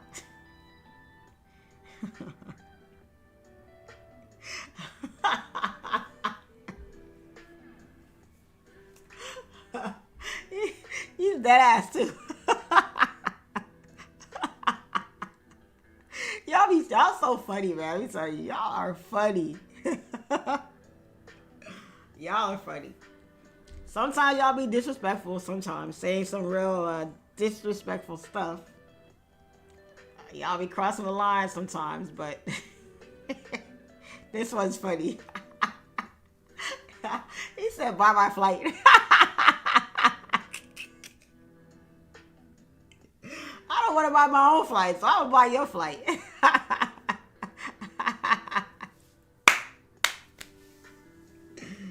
Bro. Man, I get proposals in my DMs. Can I call you? Can I FaceTime you? People be talking to me like they know me personally. Like they know me personally. Like telling me their life problems and stuff, asking me my advice. One person said it's their mom's birthday. Can I show up at the party for them, make an appearance? I'm like, what? Bro, what? Crazy work. Crazy work. I'll marry you. I'll give you a baby right now. Like, bro, did I tell you I want to have a baby with you? I just want to have a baby with a stranger. I don't even know you. Oh, man. God, sometimes I wonder, are they serious? Or are they joking? Sometimes I feel like they be serious. They be dead ass. Like, because why would you say that to somebody? Like, you guys only know what I show you online. Do you really know who I am behind the scenes? Do you know who I am with my family, with my friends, with like what my morals are, what my values are, what I have to offer? Like, that's the problem with society. You don't know people. You guys don't care to know enough about somebody. Come on, y'all. Stop it. Stop it.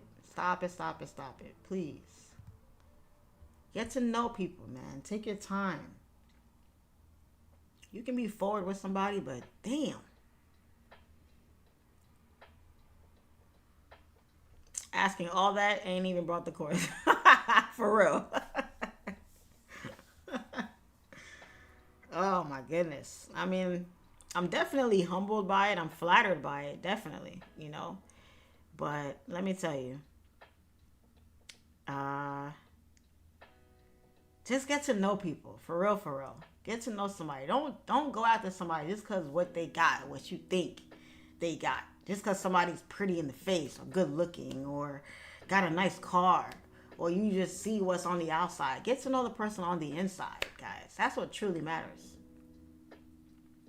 That's what truly matters.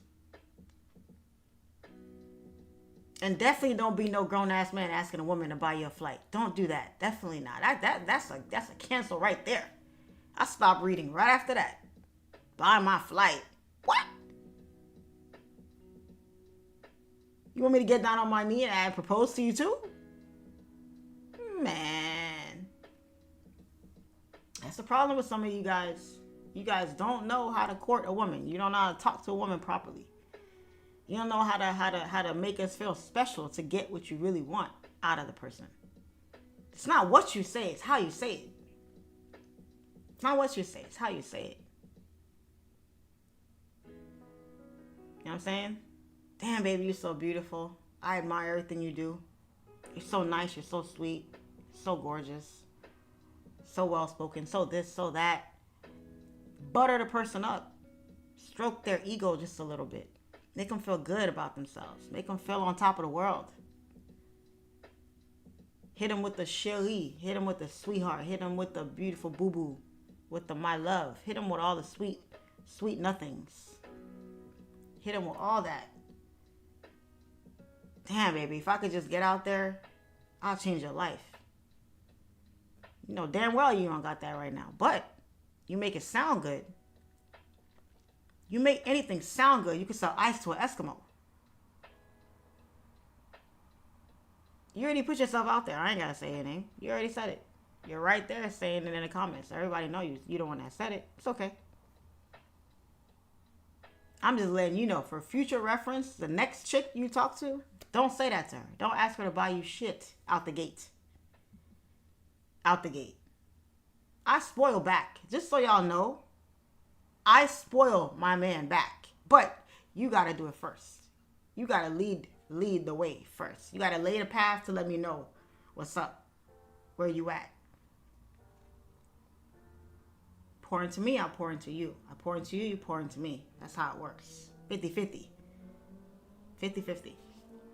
Relationships are 50-50. I do believe 50-50 to a certain degree. But 50-50 realistic? No. Because sometimes I may not have 50. Sometimes I might have 30. Sometimes I might have 20. You got to come up with the other 70 or the other 80. Sometimes you might not have 50-50. Sometimes you might have 10, 20, 30. And I got to pull my weight just a little bit for a little bit. Keep us going. 50-50 is never the thing in a relationship. It could never be 50-50. The only way a relationship is 50-50 is when you both make the same thing, do the same stuff. That's the only time. Think about it, guys. How many couples make the same amount of money? Let's talk about it from a financial standpoint before we go into everything else. From a financial standpoint, if you make, let's say you make $300K a year and your partner makes $150K a year, can it realistically be 50-50? No, because y'all not bringing the same thing to the table financially. If I'm a good cook and he is a good, I don't know, fixer. Like, he can fix things. I can't fix shit. He can't cook shit. I'm a good cook. He can fix things. If I cook 2 or 3 nights a week, but he fixes things every day around the house or around here or my car or whatever else, is it really 50-50? Somebody always has to bring more to the table at some point. Not the whole relationship, but at some point, sometimes you got to pick up the heavier load. A relationship is never realistically ever going to be 50-50. If my partner makes $30K a year and I make $100K a year, are we splitting our bills 50-50 when you don't make nowhere near what I make? Is that even fair to ask your partner? I can carry a child. I have to hold the baby in my stomach, in my body for 9 months and push it out by myself. You can't be in my body with me and we're both pushing the baby out together. Only I can push the baby out. You get to just stand there and watch me be in all types of pain, putting my body through all of this torture for the last few months, pushing out a baby we made together. Is that 50-50? No. When the wives used to stay home and cook and clean and take care of the kids, and the husband used to get up every day and go to work and pay the bills, is that 50-50? No, it will never be 50-50. That's not a realistic topic. When I hear guys or people talk about 50-50, it's just, and what I hear them saying is, we're in this together. That's all I hear. We're in this together. We're doing this together, right? But if you need something, I got you. And if I need something, you got me. That's what 50-50 in reality and realistically, really, truly, and honestly is. Straight up. Life is not 50-50. It never will be. In relationships, it'll never be 50-50. Someone will always be giving more than the other at some point. That's why there's always, what do you bring to the table? What do you bring to the table? What do you bring to my life? What do you bring to this? That's why everybody's always asking that shit. Because if I'm going to be providing this much, I got to get something. I got to be getting something out of the deal. It has to benefit us both in some kind of way. But one person will always be getting the longer end of the stick or the shorter end of the stick in some capacity. It'll never be 50-50. You want it to be 50-50? God didn't create man to bear a child. It won't be 50-50. The human population only continues if a woman can have a baby. That ain't 50-50. Y'all can correct me if I'm wrong. Feel free. Floor is open.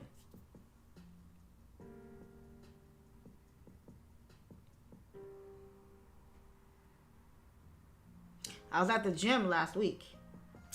And you guys know me and Q go to the same gym. So whenever we see each other in passing, we always say hello. Say what's up. And I was talking to him about relationships and money, and I was telling him how difficult it is for me, because I oftentimes meet guys who are intimidated by me, by either my social media or the car I drive or my lifestyle and all that. They're kind of like, oh damn, they don't feel up to it because it's a woman, a man is supposed to be there. And he was telling me, he was like, Charlene, gave me a really, really good advice. He said a lot of the females that I know that are boss chicks, that are doing their thing, that are making their own bag and doing their thing, they always date men that are above them. And the reason why that is because as a man, men want to feel like they're providers. They want to feel like they're, in control, they're in the lead, they're leading their woman, they're this, they're that. He was like, if I'm having money problems or I'm having issues over here, I'm doing this or that, my girl will never know about it. I'm not going to go to my girl with my problems. And he said a part of that is because a lot of women throw it back in their man's face. And men don't like that. They can't handle it. They can't deal with that. And unfortunately, he goes, even though you may not be a woman that does that, there's the percentage of women that do that is so high. It's so like a lot of women, so many women do that it turns men off to talking to women about problems, or it's coming at them with this or asking for help for things or whatever. They just won't do it because whenever things go left or something goes bad or whatever argument, whatever the case, a woman is going to throw it back in his face. And that's the one thing a lot of men just can't take. I have a friend of mine, really good friend of mine, and I went to visit her one weekend, and I stayed with her and her husband. And she had gone to work that day, and I was home with the husband, and we were sitting in the kitchen, and we were like just chopping it up, talking shit. And he said to me, he said, my wife is the breadwinner, right? She makes more money than I do. But I'm like the homemaker. I work too, but I take care of the kids. We take care of the kids together, but majority of the time he's like home with the kids, doing the house, cooking and cleaning and doing whatever while she's working because she has the higher paying career. And he said, but Charlene, when we got together and we were dating, I was the breadwinner. She moved in with me and I was taking care of her. I helped her get her credit together. I helped her pay her bills. I was doing this, I was doing that, this and that. And then once we got married, we got together. And then now she got a better job. She became the breadwinner, this and that. But he said, there's only one thing my wife can say to me to make me check out. And that is her throwing it that in my face, that she makes more than me, or, you know, we bought the house together. But if she said like, oh, this is my house or whatever, and you try to whatever, he was like, no, that's the one thing. And when I spoke to my friend, when she came home from work and I spoke to her about it, she was like, yeah, that's our, like, we talked about it, and that's his thing, that, and I will never cross that line with him. I would never make him feel that way. I'll never throw it back in his face. I'll never nothing. That's, and they talked about it, and they have that boundary and that mutual respect for each other to never let it get that far. But what's funny is that's what he said. He was like, I will never stand for her throwing something like that back in my face. The fact that she makes more than me, and, you know, she pays this, pays that, this and that, whatever. So it's a lot. It's a lot for men to stomach. But even if you're a woman who doesn't do that or wouldn't do that, like me, because I would never make my man feel less than, or I'm better than him, I'm this, I would never do that. But it's not even about me. It's about him. Where he stands in his life, how he feels about himself. So Q was saying there's really nothing you can do. You got to keep stepping and keep doing your thing. A man has to feel secure within himself. And if he don't feel secure within himself, his life ain't together, his bag ain't there, this and that, he's not gonna, he don't see you. So we talked about a lot of things that day, but it's tough. It's very, very difficult. Very difficult. A guy could take a girl who's a bum, working at McDonald's, doing nothing with herself, doing whatever, and take her and wife her up, level her up, make her life better, fix her up, buy her nice things. They'll do that. But a woman, it's a double standard. A woman won't do the same thing for a guy. She won't. So, fortunately, the world we live in, you know. So, yeah. It's very difficult.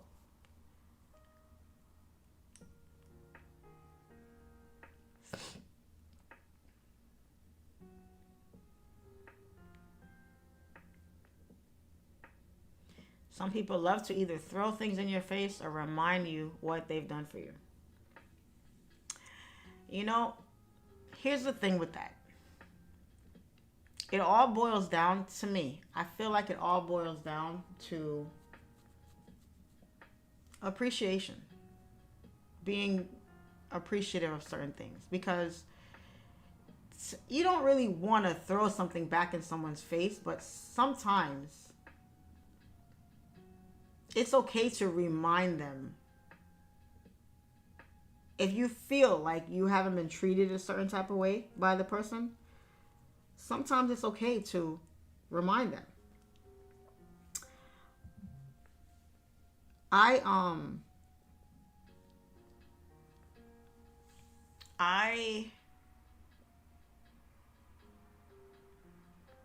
took my mom to the Bahamas for her birthday, right? About a month ago, I'm going to a wedding at the end of the month, and I was out shopping for shoes for the wedding. And I was out with my mom, and we were at the Bal Harbor shops here where I live. It's a high-end mall, outdoor mall. And she went into the Fendi store, and there was a purse there that she really liked.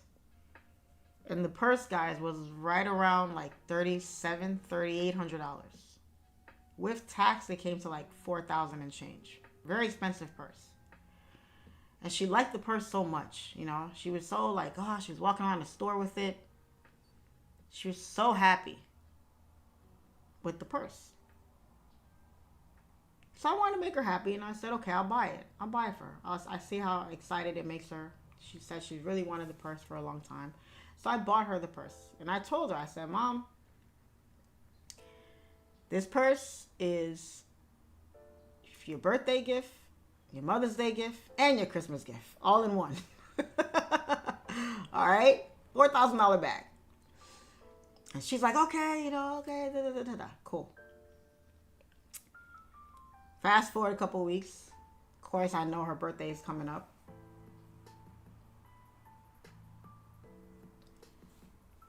So one day she's at the house with me and we're kicking it. And I want to go out of town for my birthday. I want to go out. I want to go do something. Now, mind you, I already told her that purse was her birthday gift. Don't ask for nothing else. She kept on bringing it up. I want to go out of town. I want to go out of town. And that's her pressing me to take her out of town. So I broke. I said, okay, Mom, where do you want to go? What do you want to do? And I don't like traveling with my mom. I don't. She's very difficult to handle sometimes. So I prefer not to travel with her on long trips. 1 or 2 days in New York is fine. But long, extended trips somewhere, no. I'd rather not. But it's her birthday. Charlene, suck it up. It's your mom. Okay. So she wants to go to Bahamas. I want to go somewhere tropical. I want to go to Bahamas. Okay. So I book her a trip to the Bahamas.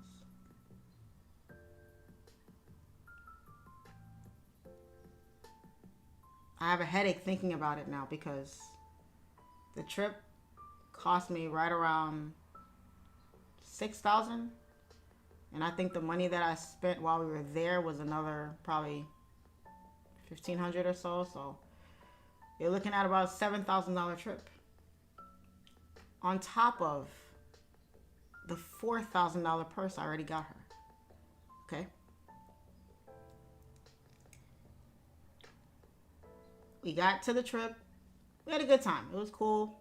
She invited a cousin of hers to come, and I ended up paying for her to go as well. So it was cool. And like usual, whenever I spend too much time around my mom, we get into it. We bump heads a little bit because we see things very differently. And she made a comment. I'm not going to say what the comment was, but she made a very hurtful comment towards me. And I lost it. I lost it. And this was when we got back. This was when we got back and we were driving home from the airport. She made a very hurtful comment to me and I freaking lost it. I said, absolutely not. This is bullshit. And I said, and this is going back to the comment, bringing things up that you do for people, throwing it back in their face. It's a double-edged sword. Because sometimes it helps you to deal with the issue by like reminding the person. Sometimes people don't see the error of their ways, and the only way to get them to see it is to point out the obvious sometimes. And let me guess, she said, you think you're better because you make... No, she didn't say that. No, she would never say that to me. But sometimes you have to just bring up shit that you've done for somebody, because sometimes it's like, bruh, do you not realize what I've done and how much I've probably sacrificed and whatever for you when you didn't really have to do it? Sometimes people need to hear the times you've been there for them. It's not about you wanting to throw shit in their face. It's more just, bruh, how are you giving me this shit right now when I've done all this for you? Sometimes you gotta remind people. So I said to her, I said, Mom, you wanted that purse, I bought you the purse. You said you wanted to go out of town, I took you out of town. Paid for everything, got you this, got you that, showed you a good time, did all this stuff for you. Anytime you need something, you call me, I'm there. You go out of town, you need me to watch your dog. I don't even want to watch your dog sometimes, but you don't give me a choice, so I just suck it up and I do it. Anything you need. You have 4 kids. You only bother and stress me out. She don't bother my little brothers and my little sister for shit. She only bothers me. Unfortunately, I'm the oldest.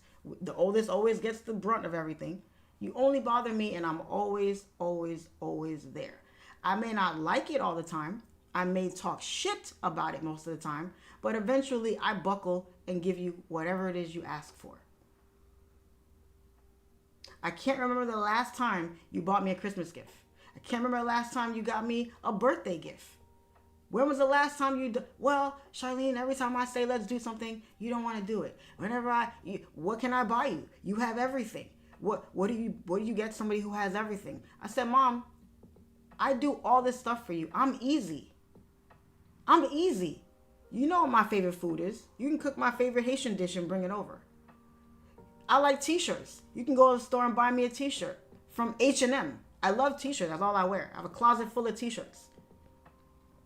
You can buy me a simple t-shirt with Celine Dion on it or some shit. My favorite singer. Put that, get a shirt with that on it. You know that about me. Buy me a card. Send me flowers. And she was real quiet when I was saying these things, because I'm like, I don't need material things. I don't need you to buy me expensive gifts or take me on trips. That's you. You the one that like that shit. I'm simple. You have a nice big ass red bouquet of flowers sent to me on my birthday. That would make my whole freaking day. I wouldn't ask for shit else. I would cry happy tears of joy. Send me a teddy bear that says, I love you. Happy birthday, daughter. Thank you for being you. Enjoy your day. Boom. I'm good. I don't need shit else. But you never do it. Every Christmas, every last few Christmases, last few birthdays, I don't get shit from you. But you send me a long text message asking me, I want Fendi, Louis Vuitton, Gucci, all this long expensive shit that you want me to buy you. I can't even get anything from you back. And she was quiet. And she said, okay. She's like, you're right. I could do this. I could do that for you. Da, da, da, da. So it wasn't me throwing everything I've done for her in her face. It was reminding her, like, listen, I have been there for you. But it hurts because when have you been there for me on those? Not saying she's never there for me, because she is. But on those special days where you're meant to feel special, Valentine's Day, your birthday, Christmas, it's just me. I don't get Mother's Day. I don't have any kids. The only days that you get to celebrate yourself is your birthday. And Christmas is just an act of kindness to give somebody something nice for Christmas. I have family members every Christmas. I give them money. I buy them nice gifts. Guys, the last probably, I want to say like the last 4 Christmases, I haven't gotten shit from anybody. Nobody gives me gifts. And I'm walking in my family's house with a handful of gifts for people every year. And I'm like, damn, I can't get a card. I can't get a t-shirt. Fuck. So it hurts sometimes when you're always the giver and you don't really get too much back without having to ask for it. So it's not always about throwing stuff in someone's face to be malicious or to make them feel less than because you're doing stuff for them. Sometimes it's just a reminder, like, yo, just in case you haven't noticed, maybe it's going over your head or whatever the case, just so you know, this is what's up. This is what I've noticed. Just letting you know real quick. It's not to make you feel no type of way, just to let you know. You know? It's very hurtful. It's very, very hurtful. But such is life. What are you going to do? So sometimes it ain't about throwing stuff in somebody's face. All right, guys? That's just how I see it. I could be wrong. You guys might have a different opinion of it. But it is what it is.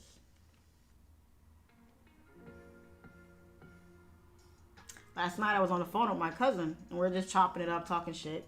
Talking about the trip and everything. And my birthday is next week. Or the week after next week. Next week. No, I'm tripping. Not the week after next week. It's next week. Next Wednesday. And I said I didn't want to stay home. I wanted to go out of town. I wanted to go kick it with my girls. You know, I want to go kick it with my girls in New York. You know, we have fun when we're together. So I said, all right, I'll check some flights, catch a flight, and go hang out. So I'm on the phone with my cousin, and we're, talking shit. And she's asking me questions. She's like, what's your address? What's your email? Da-da-da-da. And I'm like, what are you doing? Are you, like, ordering me a flower or something like that? Because everybody knows I love flowers. So it's like, are you ordering me a bouquet of flowers? And I'm like, what are you doing? And she wouldn't tell me. So finally she goes, check your email. And I checked my email address, and it was a flight and she had booked me a flight to come to New York for spend my birthday with them. And I was so like wow, you know, I'm over here, I'm about to book my own flight to come out there and hang out. And my girls got together and said, nah, we're gonna pay for her flight for her, you know. And I was so appreciative of that. I was so appreciative of that. Like, wow, thank you guys. Like, that's what's up. You know, that's pretty cool. You know, and the thing about it is with Charlene, it don't take much to make me happy. It don't take much, let me tell you. I don't need trips and Gucci bags. I don't. If I have a friend and they just show up at my house one day, like, hey girl, haven't heard from you in a while, I just came by to say what's up. I know you be home by yourself kicking it. Maybe you want some company. Let's watch a movie. Let's make some popcorn and talk shit. I brought a bottle of wine. Let's pop it and talk shit. Yo, that's it. That's all it takes for me. So sometimes being appreciative, you know, appreciating the little things, you know.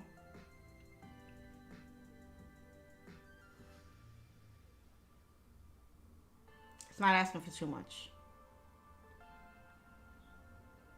If I book you a flight to Germany, would you come? Probably not.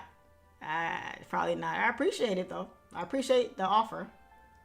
But nah, I wouldn't come. Nah, I'm good. I can relate. They see you as strong and reliable, but they fail to see that you're only human too. Yeah. Yeah. When you're used to doing things on your own by yourself, people think you got it. You got it figured out. You're good. You don't need nobody. Everybody needs somebody.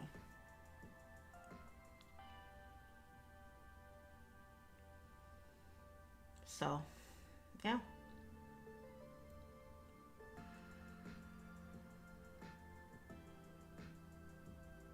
Appreciate the super chat, by the way. Thank you, thank you. Official Woodfire. Thank you, thank you, thank you.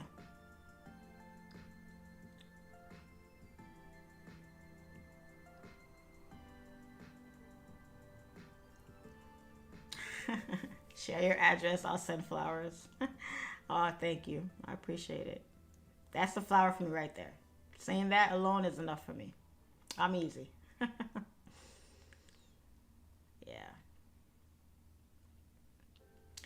You're definitely not asking for too much. Probably not asking for enough from people. Well, I don't like to ask for things. I don't like to ask for things. I'd rather people just do it or give it. Even when I give money and I loan money to people, I hate asking for it back. I'd rather you just give it to me. You know? Hate asking for stuff. I just don't. I don't ask unless I absolutely, positively have to. Or I'm super comfortable. You know? Other than that. But it depends. Like, I don't like asking for big things. You know? If I need a ride to the airport, I just don't feel like taking an Uber, I'll ask a friend. I'll ask a family member. That's not hard. I'm not talking about asking for little shit like that. I'm talking about big things, you know? I'm not going to ask someone to buy me something for my birthday or take me to dinner for my birthday or plan something. I'm not going to ask. That's a big thing for me. When somebody does that for you, it's them showing you, like, we're thinking about you, you know? I'm thinking about you while you're not around, you know? So, yeah, it's definitely hurtful. You know, that's why I long so much for my own family. I long to be married with kids because the only people that really, truly, and honestly are going to celebrate you are your kids, your family, the people that are super, and I don't mean extended. I don't mean cousins, aunts, uncles, grandpa. I'm not talking about them. I'm talking about your immediate. I'm talking about your husband, your wife, and your kids. That's it. Your core unit. Because if I had my own family, right, I wouldn't feel so sad around the holidays. I wouldn't worry about, damn, am I going to get a nice gift for Christmas? Am I going to get that candle set that I've been liking so much? Am I going to get, you know, I don't know, new wine glasses? Or am I going to get a nice necklace or a nice bracelet from my husband? You know, my kid's going to write me a beautiful Christmas card or Mother's Day card. You know, the only people that really love you and cherish you like that are that core unit. Everybody else is hit or miss for them. You know? So that's the reason why. That's why I always said, like, it's okay. I'll suck it up for now, because when I do get married and have my own kids and my own family, I will get the love that I've been seeking outside from here. I'll get it from where I'm really, truly, and honestly supposed to get it from. And I'm okay with that. You know? So. But we'll see. We'll see what lies in the future for me. But I don't let it change me. I still try to be a good person. I still try to be there as much as I can for people. I thank God every day for blessing me with this opportunity, for blessing me with the resources that I need to be able to be that person for people. Because helping others helps me feel good. It helps me feel better, and it feels good to be able to be there for somebody else. And for somebody who you know really, truly will appreciate it. You know? So, everybody doesn't have the same heart as you, but don't let that make your heart turn black. Because what you put out in the universe will always come back to you. Tenfold. Tenfold. Okay? So US30 is flying right now. Let's look at gold real quick. What's gold doing? I'm curious. Is gold coming down or gold chilling? Gold is still climbing, slowly climbing. It's taking a little breather here, but she's slowly pumping. Slowly pumping. I wonder if gold is going to pull back and retrace here. That's going to be interesting to see. Let's see.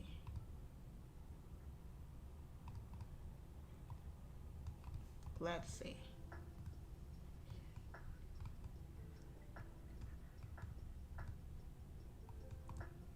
Let's see.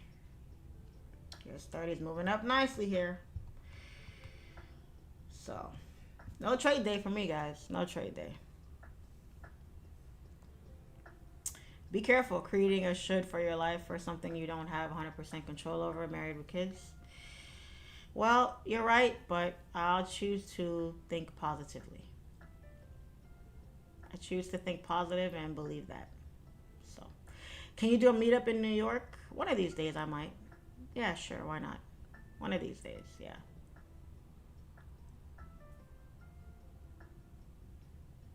One of these days.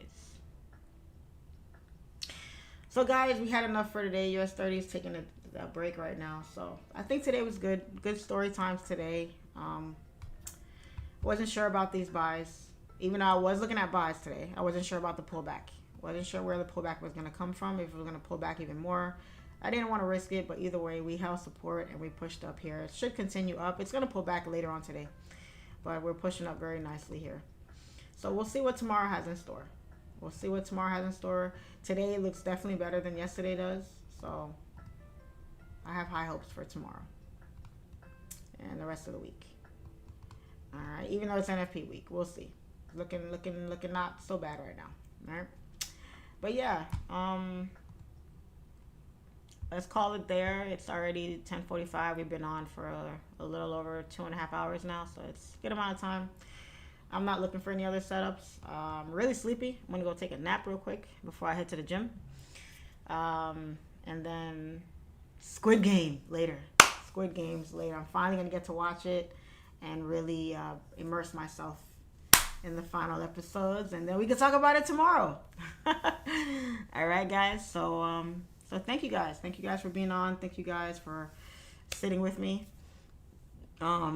Looking forward to the numbers going up. Remember, this is the last week for the 300% bonus, so be sure to take advantage of that if you haven't already. All right, so y'all be good. If you caught these buys, congrats today. And if you trade any other pair and you won and you did analysis and you're just learning and you're here to soak this all in, good stuff. I'm here for all of it. All right, so as always, guys, it's always your favorite female trader, Charlene FX. Y'all be good. Y'all be safe. And I will see you guys tomorrow. Same time, same place. Y'all be good. See you tomorrow. Peace.